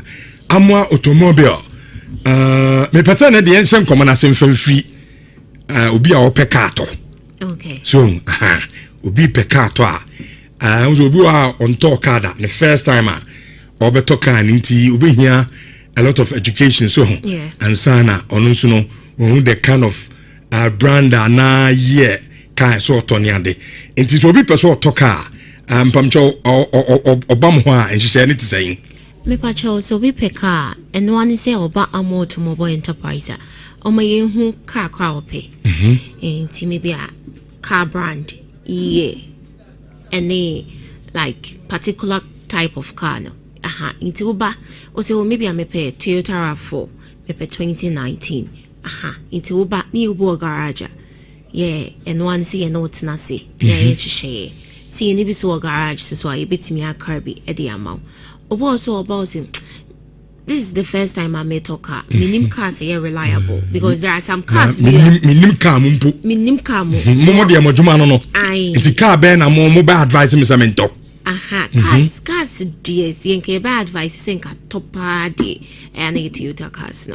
Okay, because those cars they are very reliable. Open home body part easy so benye bi. Honda cars they are very reliable. Okay. Aha. Inti no oba you know betina say am won cars was a way then auto for beginner. Aha. Inti oba ni no tina sa nneema ni nyina e ma wo hu cars was a water na fe no what na say se wo betua no ni nyina ana say ye be payment plan e de amount inti wo so miniska buma me de toka it's not a problem oba amount mobile ye betimi ana what na say aye nhyehyeye amawa wo betimi atoka na wombre inti sisi ye mfasika bum kra ntoka yes inti wo ba me ye hu just car na open and no one no yes starting every hono I'm so for fan out do afide na to high insurance 4.5 ye ne amwa automobile for and AD enkomo it's all about car na omo no de omo dwuma omo ye pa ne sese de di kan edi nkomo no ba ko dia chem no omo ton cars enti bi kura car no opese utobi ba to ye obi a wunim kam o do okwa wa atoma wo ma na oma enchira car omo fu so omo toma wa ebeboa wo omo obi o garage omo de be ma wo sanso ne eso omo kra de ma wa eno so omo be kra edi ama wo na omo payment plan enti obi o abi kra wuni sika ni nyina o ka bom de akoto car no ye be ma wo kwan na eno so watimi atwetwa no enkakra enti obi pese onemo eye business a omra he onframo e wo line ben so na ento ankomo so. Okay, pacho person who baby aye wa ye wo kote apemso first junction ufri emena na eba oju emena filling station a King's Pepper obe take you right hand side oba biju apemso first junction ye signboard siwa ya Trussell Amwa Automobile Enterprise ye bandes ne bobo fi nanim ye bi gate ne kakaka ufi de akoso na eba oju de akoso station also pe apemso first junction ye ma directions ma obi ju hono ma ye signboard ni siwo ya Trussell Amwa Automobile Enterprise ya bannes ne bobo fie nanim a ye be gate ne kakaka se wo free wo use phone so a obetimi asechi Amwa Automobile Enterprise ewo Google Map aido beba hono ma Nhyira kwan number ni 0244 46 57 64 0244 46 57 64 me pacho eno ye number a person no mo din koma na wafre na ono mo edi eye enkomo minim se ade ba ko so amoye mu ade pa eye car repairs some ye car ho adwuma ade importe na mo ye o car ho oh car repairs ni ye body works okay ye straightening ye car si adwuma engine mo adwuma inti obo a o se me car no dede bi wase or the buy ye be hwe ayesa problem ni nyina man obo so say engine no my try like almost into engine for see our engine boarding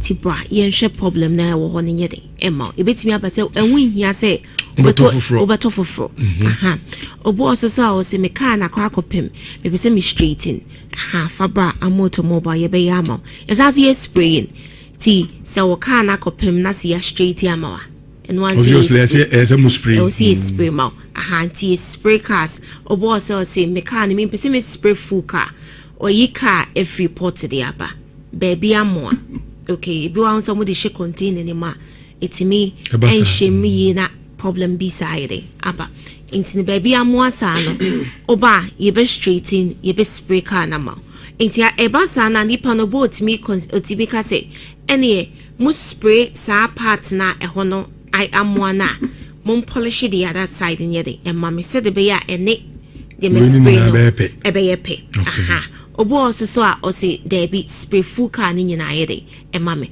obo also a car no spray and che baby kakra bi na tititi into what one spray one sunday na mom polish car ni yede and mommy ye seat lining into seat atete oba ye be pam seat for e dey a she ho ama air conditioning when you're 40 baby uko baby a obi ama different problem fabra automobile enterprise ni ehwema they say I'm automobile enterprise. You can't wait to Manquani. Yeah, what can be? Moye air condition.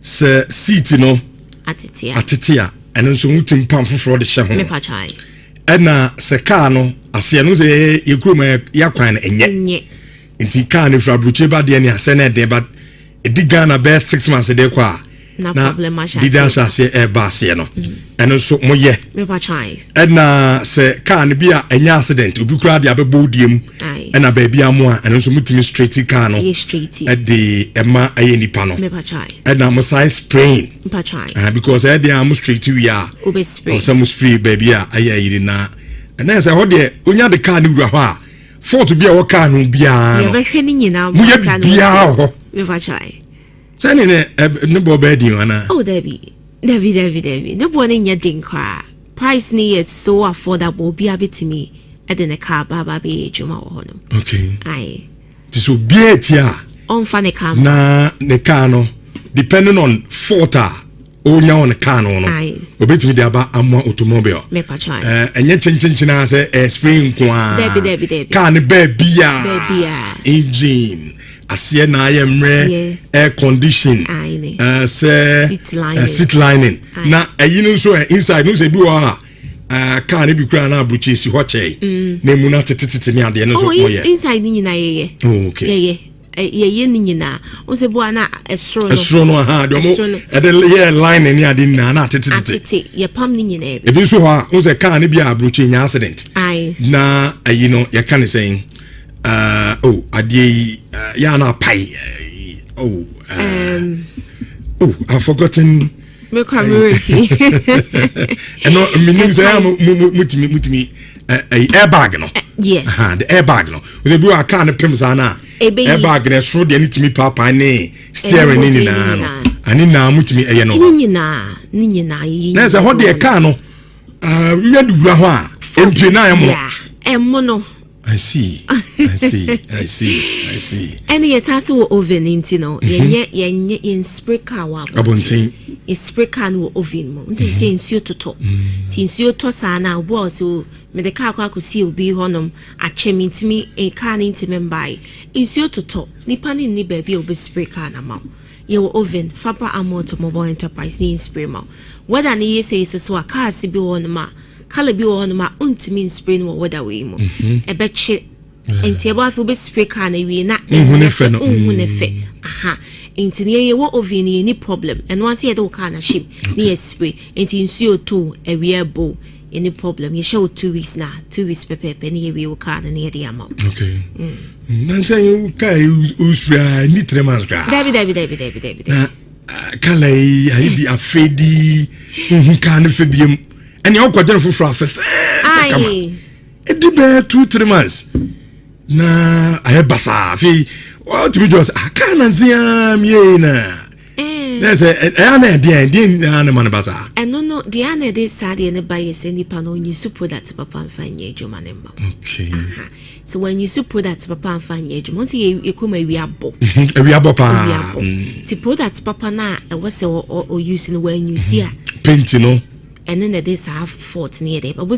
a car boy who na extra na shishi na say color no crowd recognize say no cause car be our car number inti car ni drew workshop on them na ni akobo car number na ma inti original paint na bro ni de ye car na and no one ye de ye car na aha inti say one farm bana kwanchan ye be messy okay o messy ma wa and one is wodigu inti foforo ne de ye after 2-3 months na say ayebasa I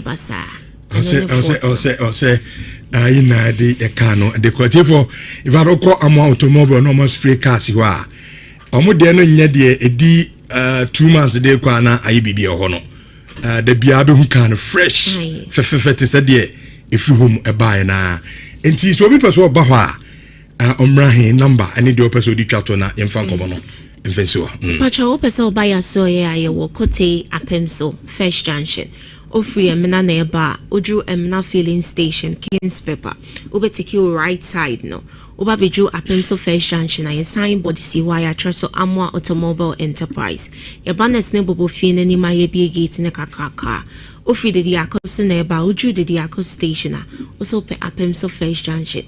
Ye ma directions ma obi ju hono ma. Ye signboard ni si ho. Ya so Amwa Automobile Enterprise.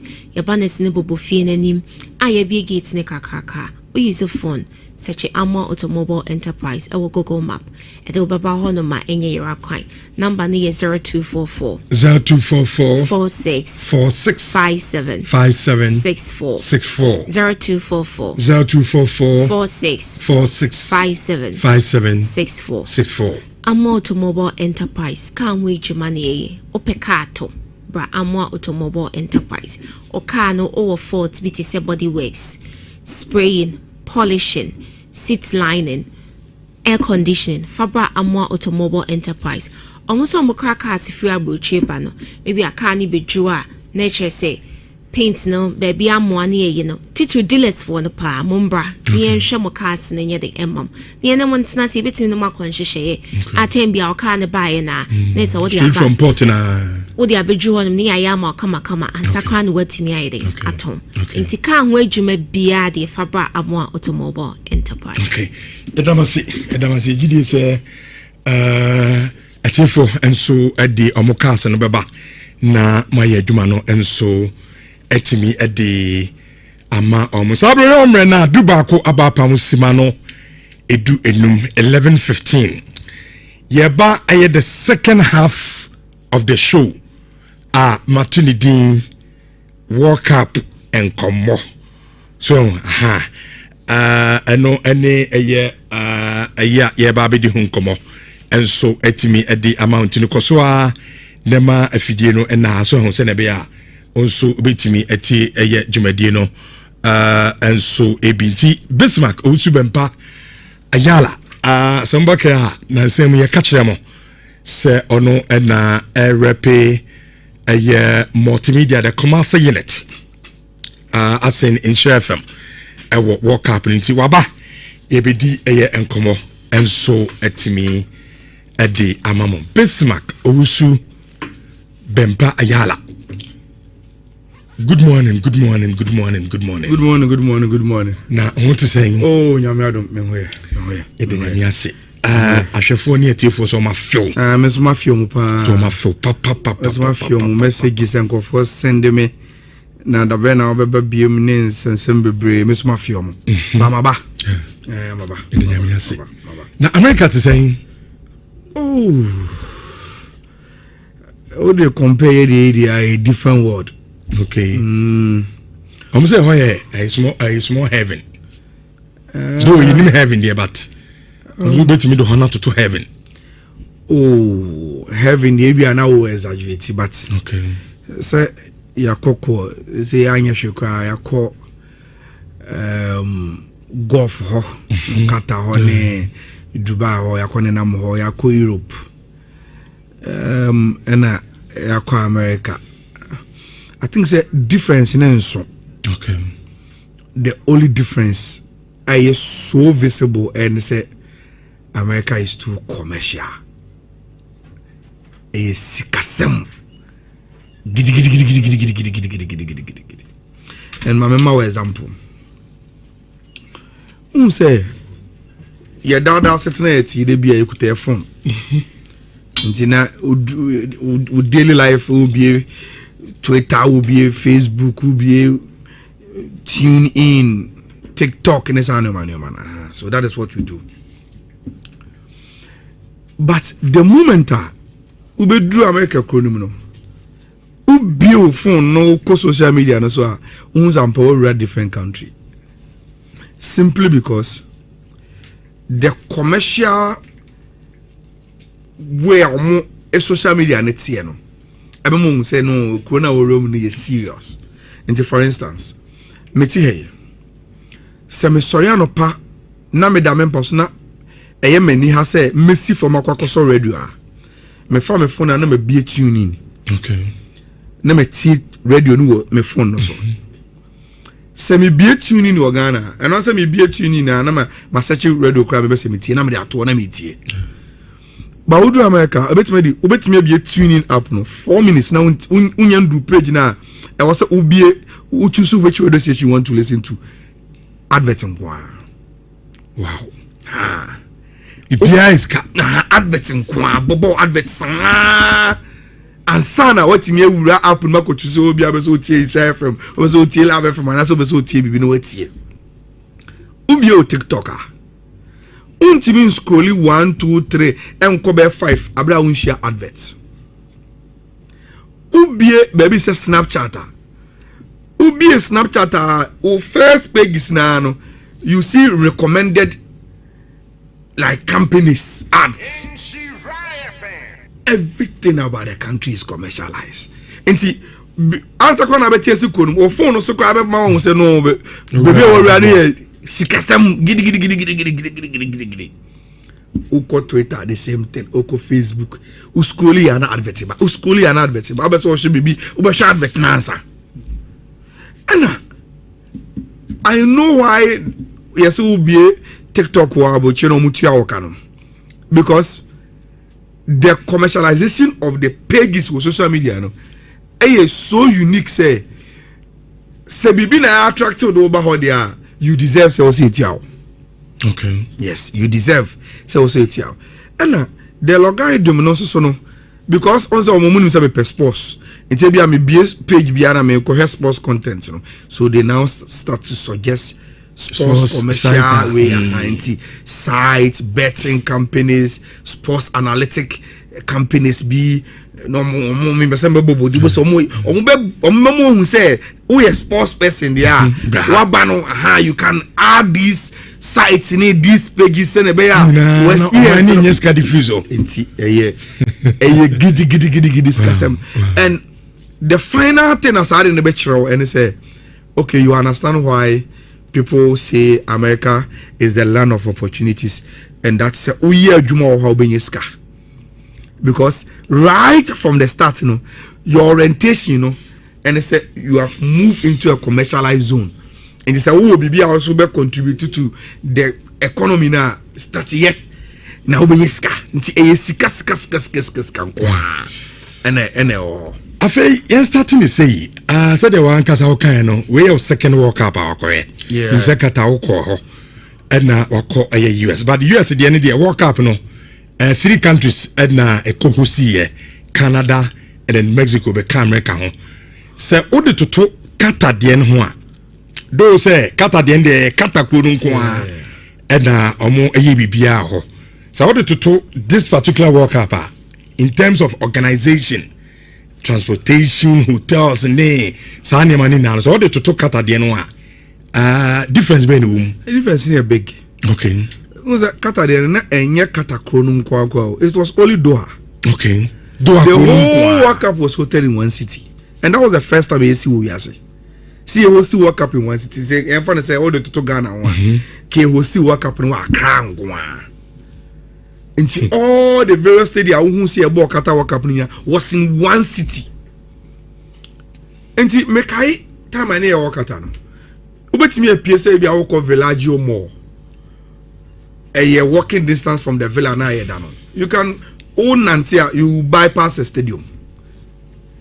So yeah why you say obeto do akakra bi obetima ko stadium ni nyina akra sia. Stadium ni e World Cup ni nyina esisi kunu mu a. But America is too big. Too big. Almost 30 be out of Ghana. So huge. I think say idea boom road system no. Any in general transportation system no. And come America they don't have fast trains. Europe Asia Dabi okay enti mekai odo ha say uchom villa na ura downtown underground wa na so also call Lucille Stadium and say call Education City Stadium ura down hona over trainer because train here fast train within 15 minutes you are at your next stadium obeso kwhwe ball no but America entisa America train ni na mu train system ni slow ones ni bi. And even people prefer buses That's on for train. Now, sir, okay, say who free be a Boston, Aqua Philadelphia. Said your boy first game of Boston, your boy second game of America, or Philadelphia. And it's okay, you want to travel from Boston to Philadelphia. Now, Ubusaba, so how many hours or so? 5 hours. So America, you get yourself, I couldn't wait 5 hours. And they said the Ocas of Ghana 11 hours. So more kind that's so. And see, the rate a car air accelerate koro. Driver no onya HSBA or kwem say pothole me dodge ahakwa ne yenti me slow down and as say. But why to carry what say yes, this is a long journey. Say unka wodi wani bua bagana e bia o free Kumasi Kotamale no. But almost say 5 hours. Ampa 5 hours pe boduro. Omuro system ni brutal. And now me go for via video ko na ye din komo about omo driving here there. And I know what I say. The biggest problem with American driving and they say one way obeda. Because I say kwan da so. Yeah. And omo kwan so Kevin said and bebre. And because probably omo more civilized in it, you know. Eya wo say obi edi mra so obi e call the speed limit. Say obi be branch akọ baby and pakoni ni baby obi branch the road signs are there near the enti sa onam kwan so a oyemu nhyehyew say obi kura betimi akọ say accident ana kwan so kev nim eda so straight enti one way a uti steer na chi na wo drive straight is and one way and down foul because you don't need the kind of alertness na wo here. You know I travel mostly Accra Kumasi. I drive. Me consider sas Sankaya America can meet me the by 1 hour 30 minutes a draw. But I will have to take minimum 3 to 4 hours. Sa drive no. Se me kwa me alert because one acquiring yet. 2 there's a lot of reckless driving acquiring so. Into old driving or the old driver will be diamano. I also watching here sharp. Who do curve this one? And what would you lame, but also slow down because you don't even know when will be at TSC lame or bar. Only the 777 who say a higher curve so and you overtaking. There are many times you drive on the Accra Kumasi road, also see pavement, no mobi. Because in the back when it's a woolly now, when I'm so a horn on over sofa. We had a day also horn over for Untimin no shade. Into whom now we're quite near lane can. Oh, but TSC. Pavement so nti the alertness na udi chika organa no e wo from kakra se o uchi e wa America nti that is how is a huge okay nti me kai ye ball Philadelphia game ni we against England no against Croatia na ye be ko Kansas City for Colombia game a lot of Ghanaians didn't go what from say everyone say Oko station was Boston because I want to about Ghana against England. Na I want Oko J so betina throughout the World Cup. We free Boston eko Philadelphia 5 hours. But so back to Boston. That's why we be free Boston ho. Ako baby say Kansas City. You may drive around 23 hours. Almost a day. New York, New Jersey. Around Hono. Some drive you drive around 17 hours. More Atlanta, some drive they will drive around the same 17, 18 hours. Into share distance now. One way I because Derby. Into there were a lot of Ghanaians. They were still in US, but man person back game near Kansas because the distance was too much. You need to drive. Into yes and some drivers are set na can be 3, 4. Into we drive 4 hours. Now we have a jet 4 hours. Now we have a jet. To me, kakanka crack of some kwako draw. No makwako game. It wasn't attractive to a lot of people. Say omunko she game. Let's see omun Kansas no. Omun and a Kansas so said that yet so big. Why no countryside state bisano. Nti ubenya Ghanaians wo ho me madam fu bi edi yes also otie or a medical doctor or meaning you was honor, and there were some few Ghanaian communities guys be normal some quite game. So we realize here, we share your attendance for all the games are a boy, and the one and a low bar was against the Colombia because people just didn't want to travel so long, you know, to go and watch. Mexico, Canada, US World Cup way, Rich. Omo papa. Fisher. Any American economy no. Okay. Any economy is no ma host World Cup no. Look, sir, no matter baby awo, uko any nearby more, the place is crowded and you could feel a lot of foreigners are shopping. Manko no me call mene Kofi Bolasi lawyer any Prince Tego mostly we went to North Shore Mall or Boston. The moment you get to the North Shore Mall, who say yes, a commercial area there, but walk up number activities in Akosro. You meet people from almost countries, almost country jerseys, and to almost say we are foreigners. Now from Boston or Philadelphia, who drew on our games now. So over time, that's also because any more around her, you meet a lot of foreigners shopping. Medium last 1 week in New York, New Jersey. I went to 2 malls, Jersey Gardens and American Dream. American Dream MetLife in Chenhope. One of the best and the biggest mall we are say. So beautiful. Papa. Now so na be park car wo car park no floors are a woman no baby. Oh no. Now we do what you say we sign Colombia for who any. Say we sign we who any. Oh you go no so a countries in a bubble within the same cities now one for the anti ye bo World Cup ni wi a. Now America focus on mu bu economy this time. And Yamingwa said before the World Cup, they were talking in excess of billions of dollars in the economy. Tamana Gianni Infantino launch our catcher Trump say, "Oh my, your more statistics, and they are going to get that kind of money." Trump will cry raising the eyebrows. Say, "We are sure say Yebenya says can answer all that."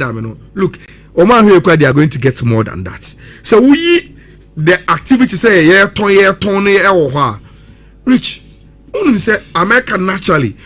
Stadium no bobo ho I don't really soccer stadiums. A stadium where they bought NFL and other sports no. And almost see like you will be that. I have traveled to watch football in Europe. I have traveled to watch football in Asia. I have been to even Japan, Korea, ball. But Americans almost stadiums. So maybe about finance 82,000. MetLife. Yes, 82,000. Now, all driving from Jersey Crack. Free Newark now who stadium baby will be who's a stadium in this one yes a monumental stadium every stadium be a big who say oko baba then me sorry say me compare because it should be the least I should compare.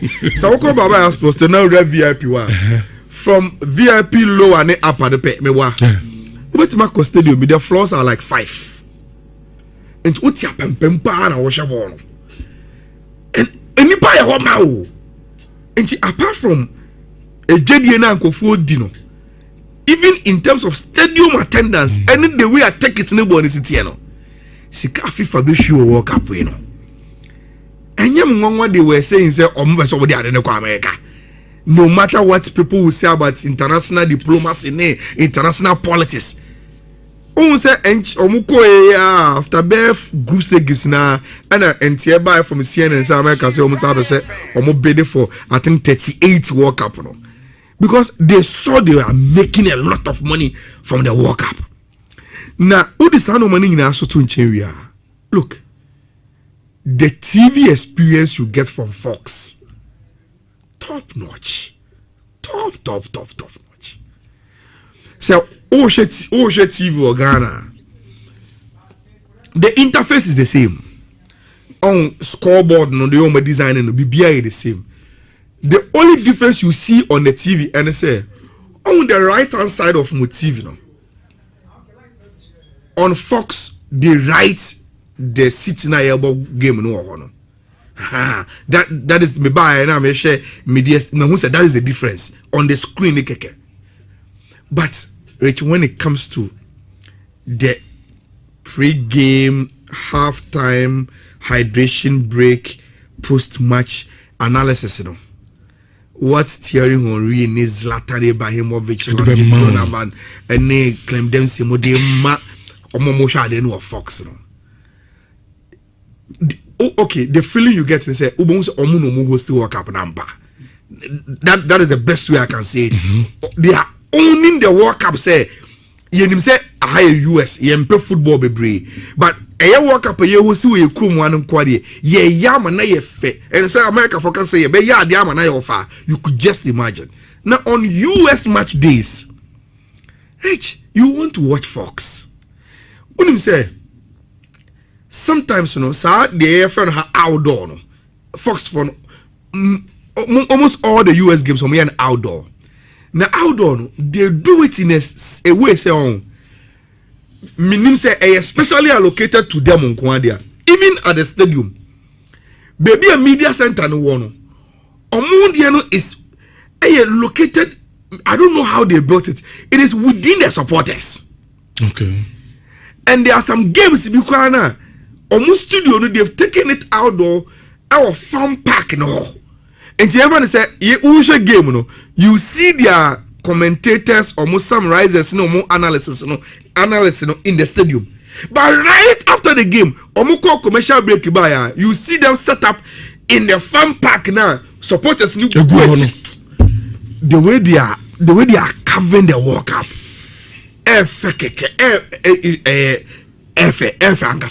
When we went to Qatar, we say being sports or Qatar. So almost na the host broadcast.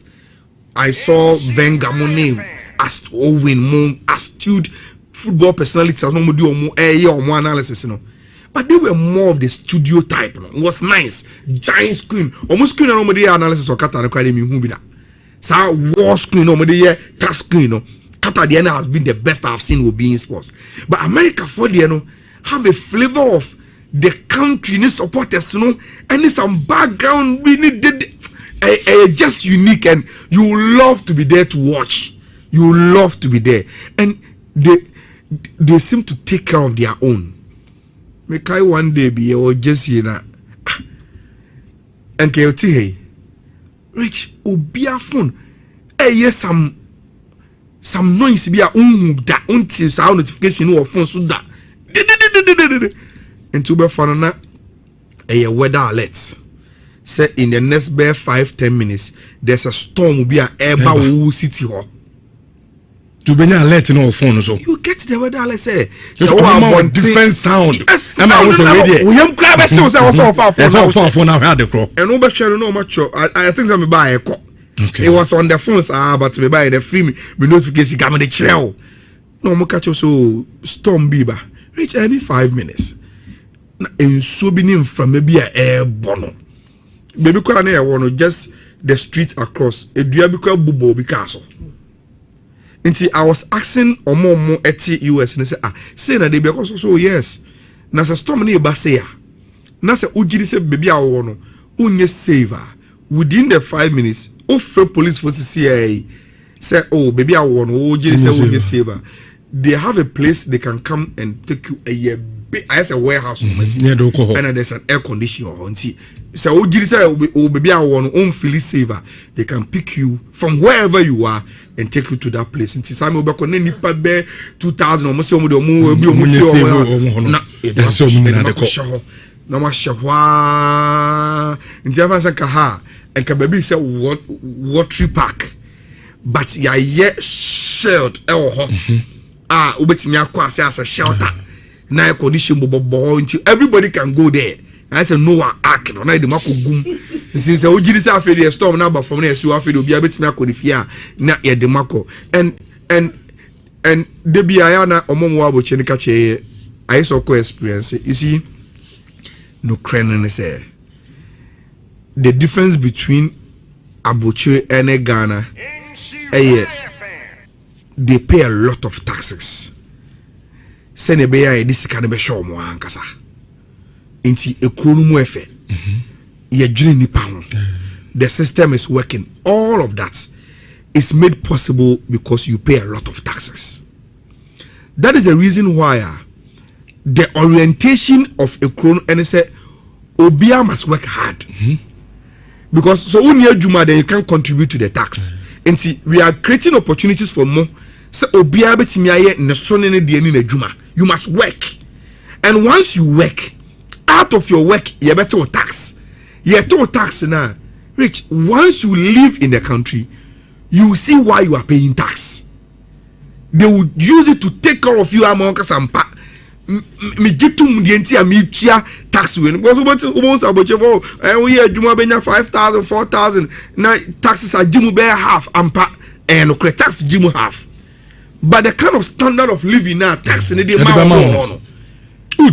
Yes, you deserve to pay that kind of tax. Or transportation, be a upe a bon buy as a human being. You feel say, ambulance. No, about the next 5 minutes, ambulance will not be found. It will just have to be ready. Everything. In some common, I'll be in Kakra, but there have been a lot of allegations that the young American be Ghana, especially. Yet is a walk up and also, you said in the Padudona took about. Later, na ba be say work up were too expensive. Enti yentimi ka say the Ghana the paf dodo na free Ghana edoma konti sika kakra na aban ni timi raise through at the corporate award no. Ye say ye the better ticket. Near the amount the Ghanaian diaspora na almost the akobua Air Black Stars in terms of air supporting. But the ball work up in the there has been a lot of allegations. See ticket no kra no nipa ni bi fa de hye na omo sa ton edema Ghana for do maybe Ghana for no kwa bufu because ticket nipa unya bi ana de akwa game no ticket racketeering ayala I want something to say but if you are familiar with tournaments, ticket resales are normal. Very very normal. The friend of black market no very very normal. The only thing is that the bigger the tournament, the bigger that business. For me, I think so there's one big gap. Abayano am fix it.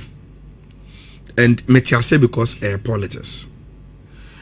When His Excellency John Dramani Mahama, our president, I think it was in the UK.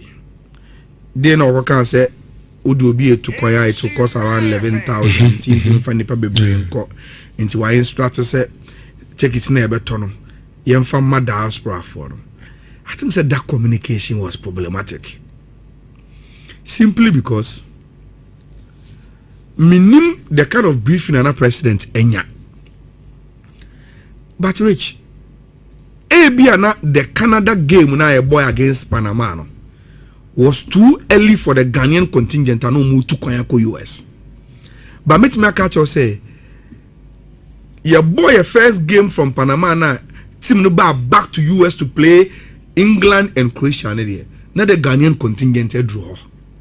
And they were no almost enough for the tickets na to take care of them. And the case was that after no na conform what diaspora no. Say president or a president for you now. And I can say you have to take it and take it, because you have Ghana for baby quality, take it in my diaspora for the Akoshabono. So the diaspora people also became entitled to the same amount of tickets. And I feel in Ghana for do na mususu abayne do mu free Ghana akono afeno musoala. And it became two groups omo mu free Ghana ako and omo mu diaspora no. Some of them all fighting for the same tickets. Tickets is around 1,000. Only 1,000 tickets for each game. And I buy it all. Now, this is what FIFA did. Every match day, two countries number ball, 8% of the stadium, each tickets were provided to OFA. Not for free. But yeah, Toma OFA. So on Toma the football community. 8% of the stadium. The rest of the tickets, FIFA ton on the website for Now, out of 8%, FIFA then gives a ticket of 50 as complimentary and won't mean town for member associations, because FIFA himself member association will have the president, the ESCO members, the sponsors. Say buy money phobia ba the FA must take care of them when it's no man.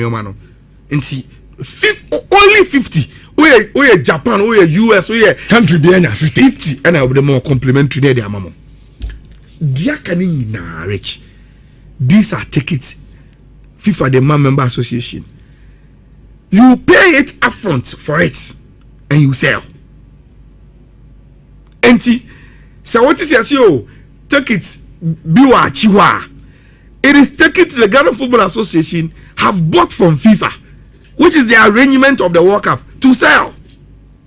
And yes, I take it now, baby. F any one. And no more 1,000 now. I buy a chassis come on. Say, oh, Samuji take it now.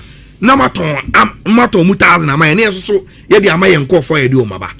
Into buy and no release 1,000 no at the moment. Now, met me a demonstration. Be at your own offer my phone now. On up we FIFA almost a friend FWC 2026 mobile and a FIFA ticket app. And to me be me app ni sisi amawa. Ube who say omacho my tickets. So much upcoming matches, past matches, any other. It's a call past matches. It means almost say match number 68 Croatia Ghana. It means I had ticket to go and watch. England Ghana I had ticket to go and watch. Now Rich, the entire me wait show on say. Unlike Qatar World Cup no, where hard copy tickets were printed. It's me kai Qatar World Cup see ebe stadium. Ticket are buy a ton. They bring the hard copy tickets ekutenipa. Now or the aba baby a Ghanaian communities in the one. So abaya to tickets e dey ma omo mbe so mo hwe game ni binti. Ye nchema omo. This time around Rich, say only FIFA app we be your phone so. Na only FIFA account, na only emailer, you can get tickets. Untimi nya tickets in koye bono. Unless say ebia ye wa have for yi. Musi o me ana mo internet. Me wo app ni me mo FIFA account. Enti obi a sika ama me na mato. Na wudi machi. Me duru a na maka che ni bakono ogina wona o scan ticket so me wo 4 tickets e wo ma de so. Enti me de me phone na be scan ya na me de scan 4 kwen na maka so nipa 4 we na ma scan ya mom ni ewrem. But there is nowhere uni email uni sano na unya tickets. Enti easy to distribute the ticket. Enti for instance say if any new ticket na the one meant for the ministry no, they send it to Honorable Kofi Adams' email. You get all the 1,000 on his phone. How the minister redistributes that ticket in the air, no problem. And a bad day, so Becca say, oh, like, sir, we are in charge of a certain amount of ticket. You can't, you will be in charge of it because I will phone so. I used to say, me ma webi enti what I knew when I say 1,000 tickets in the call Honorable Kofi Adams phone so on also saw agents on each category of the guests enti supporters union for a member of parliament group a wemu group enti say 5 identifiable leaders now on the number each of the groups now was sending tickets in box so you can select. Maybe I'm sending 100 of these 1,000 tickets to this particular email. 100 email on one saba. Me send who email say what transfer 100 tickets from who tickets now on to this person. The person must accept, download all the tickets, and sana tickets now be do on also. Some send tickets man won't download here. They will keep on sending me message say tickets now send them on. Won't download yet. I can even return the tickets. Okay. So we download the ticket ni pay and ticket ni baby do unsem. And he sent the ticket to the each leadership. They also download now almost are redistributed to our members. That is what went on. Look, in every system there are some small loopholes. Is it ticket na ya charge for $60? ebi de $1,000 and yeni anka say ye bra penny or that boyas 18 show no say the allegations are true pa. Why should I buy a single man ticket for $900? Okay, you see, out of the ticket distribution I'm catch on, say FIFA announce ticket prices in phases. Yeah. A later kind of FIFA buy, so there are some privileged football community. Any complaints are bent, you know. There's one phase of the ticket that reduce about $60. Rich, so $60 ticket, you know. On each match day, do you know how many FIFA gives to member association? 30. 30. Now I am correct. We are saying and certain in your pet. And you do know what they do? Member association for us almost like a ticket now. Because every ticket they must account for it and buy, you know. So muso football people are mako, ebia club owners, ebia GACA members, and it's no man. Every for no so almost guests, do mako.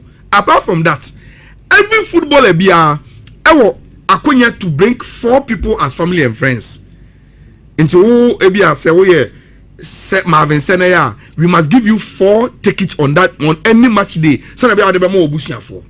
Now, what I gathered and I say, because the FA had to take care of almost some call for $60 tickets, majority of them they buy it at that cheap price and give it to a more contingent. Now, it is true. Say, I saw it with my own eyes. People who were reselling their tickets. Reselling or tickets. I am normal if you've been to World Cups. Even when the tickets were hard copies or kata, ya won't for mu hard copy na no ba kujina stadium no e man travel bi no obu so we need take it out me turn me tickets. Obi so feel say honor the business. What you say? Enti no correct, but you see people have raised issues so we are able to take it we also Eastern Region RF anyway. Look, FIFA will not distribute the ticket to the member association unless they give them names, because the ticket distribution must come with names. Enti England ebi almost so the more clubs ebi a Liverpool community no ma dey aje Sana Ghana for had to partition the names to receive the tickets. So mo the tickets ni ma omo na obi tobi na onu so resale ya that one nipa ko the business awoye say uti US na say on match day ukura so ubedi no kra ma ho a if you go on the FIFA app so we could take it in the water. I don't take it in the boy. Very expensive. Because I don't take it on take it to be some 900 no. Busani because as at that time no, so they were take it available on the FIFA website. Now I say 3,000. Will you go and buy $3,000? Yes. 3,000 Ghana against Colombia. FIFA website on match game. So okay, so we could take it in the water. 3,000. And I will open a say, Obi OTA, you can go to the FIFA app and answer FIFA website. Neka say open final match day ticket in Biato. Neko have price. It is there. Now let me put some graphic be on Omo share or social media. No, probably it will help this conversation here. So even the ticket sales as at what FIFA sold it to member associations for group games. And the changes even because I know can Kambebu Sano say FIFA take it normal the man no price and also face value no saying good. So you one first picture this is as at 25th of January. Okay, let's Ghana for a late as at 25th of January FIFA how no more time take it our Ghana Football Association communicating so who take it in Biata saying a turn no Rich, category 1, category 2, category 3. Into Ghana against Panama. As at 25th of January 2026. So now Ghana against Panama. Category 3 was $154. Category 2 was $418. Category 3 was $419. Ghana against England. Category 3 $242. $473 for category 2 and $660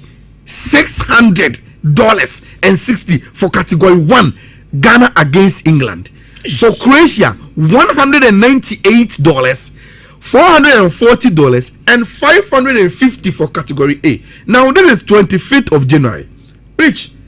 Then from 1st April, FIFA updated the ticket prices, to member associations. Now, so time when I open so ticket, say now betono, and compare it to the first one. Just compare it to the first one. After Rich, so who compare? Say na be with numbers. Let's only deal with the category 1 pay. Never changes an album. Yeah, ne Panama no. So who to take it in January? Category 1 was sold for $495. Edru April na $485 na ako $569. Yani England there no na every $660 to $835. Yani Croatia na category A every $550 to $632. FIFA, I don't know. Enti I Qatar World Cup say not take it there. No, is it because a US Indiana? Of course. Oh, come on. Maybe can't be Qatar na chama we show $100 now can now $1,000. Enti where for group stages no. And it's all for China can say open ticket at. Depending on when you called. These were the figures given to him by FIFA. Obetuma Toma with this price. Now say Obi Minka so here do full person Obi a business minded. Now auto take it will be bear 10 from Achi. Now on match day ebi achi aswan e hia na say time no take it na won obi a waton awie na say ayala ne kutabi na o fe me say o mi pe take it across stadium mi pe bi ato na reach mi kuta category A maton 632 na me say I so 1,000 hey black market and me no diga whether you buy it or not I me no mienu either I will lose by not selling adina mato sabe kotono and I say you buy it at high price and now be tell last minute me say take it to the bomb so meet me at the about Jeff 400 300 no what game no enti those black markets are very very normal when you fan go show be say ono na why look me person me body I saw football legends Omaba US because of our status as legends Omanya take it a mind the so we say we mun this maba meaning 2 or 3 they never watch any game Omanya take it no do stadium normal confirm park no matter take it no who say 90 maba sia then they sell legends football legends ono say match now match o say be show from park was some more stadium the difference is say mo stadium and mo shade but no so giant screen e from park stadium na chi wa no what only take it and come on here by a time no Black Stars then they be in part 2 and there e be Black Stars in common kwa because allegations the BBS players in Nantem say near say discipline or come yes players in Nantem don't pen no more Black Stars players in do maybe now maso just say some baby I'm say you be part 2 of the discussion na ye the Black Stars in common no and so e for me twamu kitu bi na maba me ba e beto so e di amami Nhyira 104.5 ye basisi enje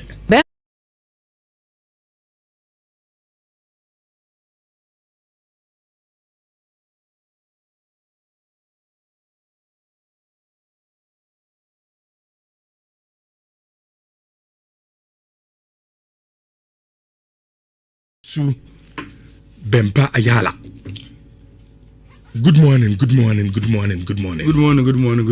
Now I want to say nyame adom me hoye e de nyame ase ahwefo ne atiefo so ma feel me so ma feel mu pa so ma feel papa so ma feel mu messages enko for send me na da be na obeba biem ne nsensem bebre me so ma feel mu ba maba maba e de nyame ase na America to say they compare a different world. Okay. I'm saying a small heaven. So you need heaven there, but you bet me the honor to heaven. Oh, heaven maybe I now exaggerate, but okay. Say yakoko say anya shukra yako golf ho kata ho ne Dubai ho yakone nam ho yako Europe. And yakwa America. I think say difference in so. Okay. The only difference is so visible and say America is too commercial. Is sikasem. And my mama example. Say ya down sitting at they be a good phone. And daily life will be Twitter, will be Facebook, will be tune in, TikTok, and so that is what we do. But the moment we do America chrono, we build phone no social media no so we are different country. Simply because the commercial way a social media net see no. Everyone say no corona room is serious. And for instance, meti hey. Se me sorry anopa na me da me persona eye mani ha say mesi for makwakoso radio a. Me fa me phone na me bie tune. Okay. Na me ti radio no me phone no so. Se me na no de ebe black stars nkomo nko a e say de e didi hon nkomo no a e ba be di nkomo na ne abehwe se with black stars performance e dan di o US no with that course never so papa no counts grace on wa and e say de adwuma ne de man ni na no e be di san nkomo no enso etimi e di amam na battery e di 10 years na asemen kancho say 10 years no nyo no nko a na edi obia wo eye betway app no so na utwa bet bia no kosoa na bet on every moment of the action ekoso awo eye world cup nim na say the muni na betway so de yeah also no atafu ndudi atum sisika no edu panti kosoa na isu betway app no na onso efatwa bet na onso no adoro de na ekoso no onso jo de na bibia no enye kama enso enfama no ase no say uni 18 years a me patwa gude onka ho regulated by Gaming Commission of Ghana na se bibia no enkonkan emfa ema yenye birthday quick na me pamcho yenso enkofa adom kase no enso emfa emamo awo ayedwumadie no aso na birthday no me shasie enso ede efi Mavis Osei Owusu ene Mavis Osei Owusu a birthday Mavis baby I will be on happy birthday to Pajonya we ya Pacho Mr. Jeff when I'm the man actually yeah you know said the fact to know the man na shisha sama me why and Pacho we Unifred na aha we na me kano anti emsaje sem start enti first birthday no eko ediama aye Mavis Osei Owusu happy birthday to you Yamin show pa such a wonderful ISO and a special day Yankopon show na de da wakoma so bia no Yankopon enyeni nyina emfa emmawo de to so mienu aye Zara ohema apia o Maryland awo aye years of A Zara onso na konto mu nsem bebre Yankopon mo ho ban happy birthday na de si wani sunsu a odi tu kan Yankopon emani nyina emmem happy birthday to you. Third one aye Adwoa Adompokua oye marketing officer our Donkor insurance and aye Adwoa Adompokua and so birthday happy birthday to you and workers na I'm saying wish you happy birthday na de dawa kuma so bia Nyankopon enyeni ndina emfa emmawo ene anopei ena afei amenko aye secondi na me hye aye Silas Jansen also owo aye Ghana Navy our secondi happy birthday to you. I salute you sir. So the nipa I mean show no nyo kese na mo koso ammo Ghana enso ho eban enti so the ni Silas Jansen Ghana Navy also no happy birthday to you. And at the church kra no enso aye Auntie Madwa and when you're 53 years na di padodo na efre no authentic mama happy birthday to you. I mean show no nyo kese de do akoma so nyina and now when you're 53 years Yankopon ema ba no ma kwatenten na bibia enkoye enso emfa emawo yɛde sia Jude bibi wa na so me obaako adawoma ani en fa say na ye tam na kwaku afriye nema kwaku afriye nema ono nso ene na woda wei efri Samuel Sterling one blow Kumasi FM ene de bai okay enti yɛde si yakofa adom kase ne nyame adom a yɛde mba hia ɔkyena na edin komo no ede atoa so ede amama adom kase na etoa so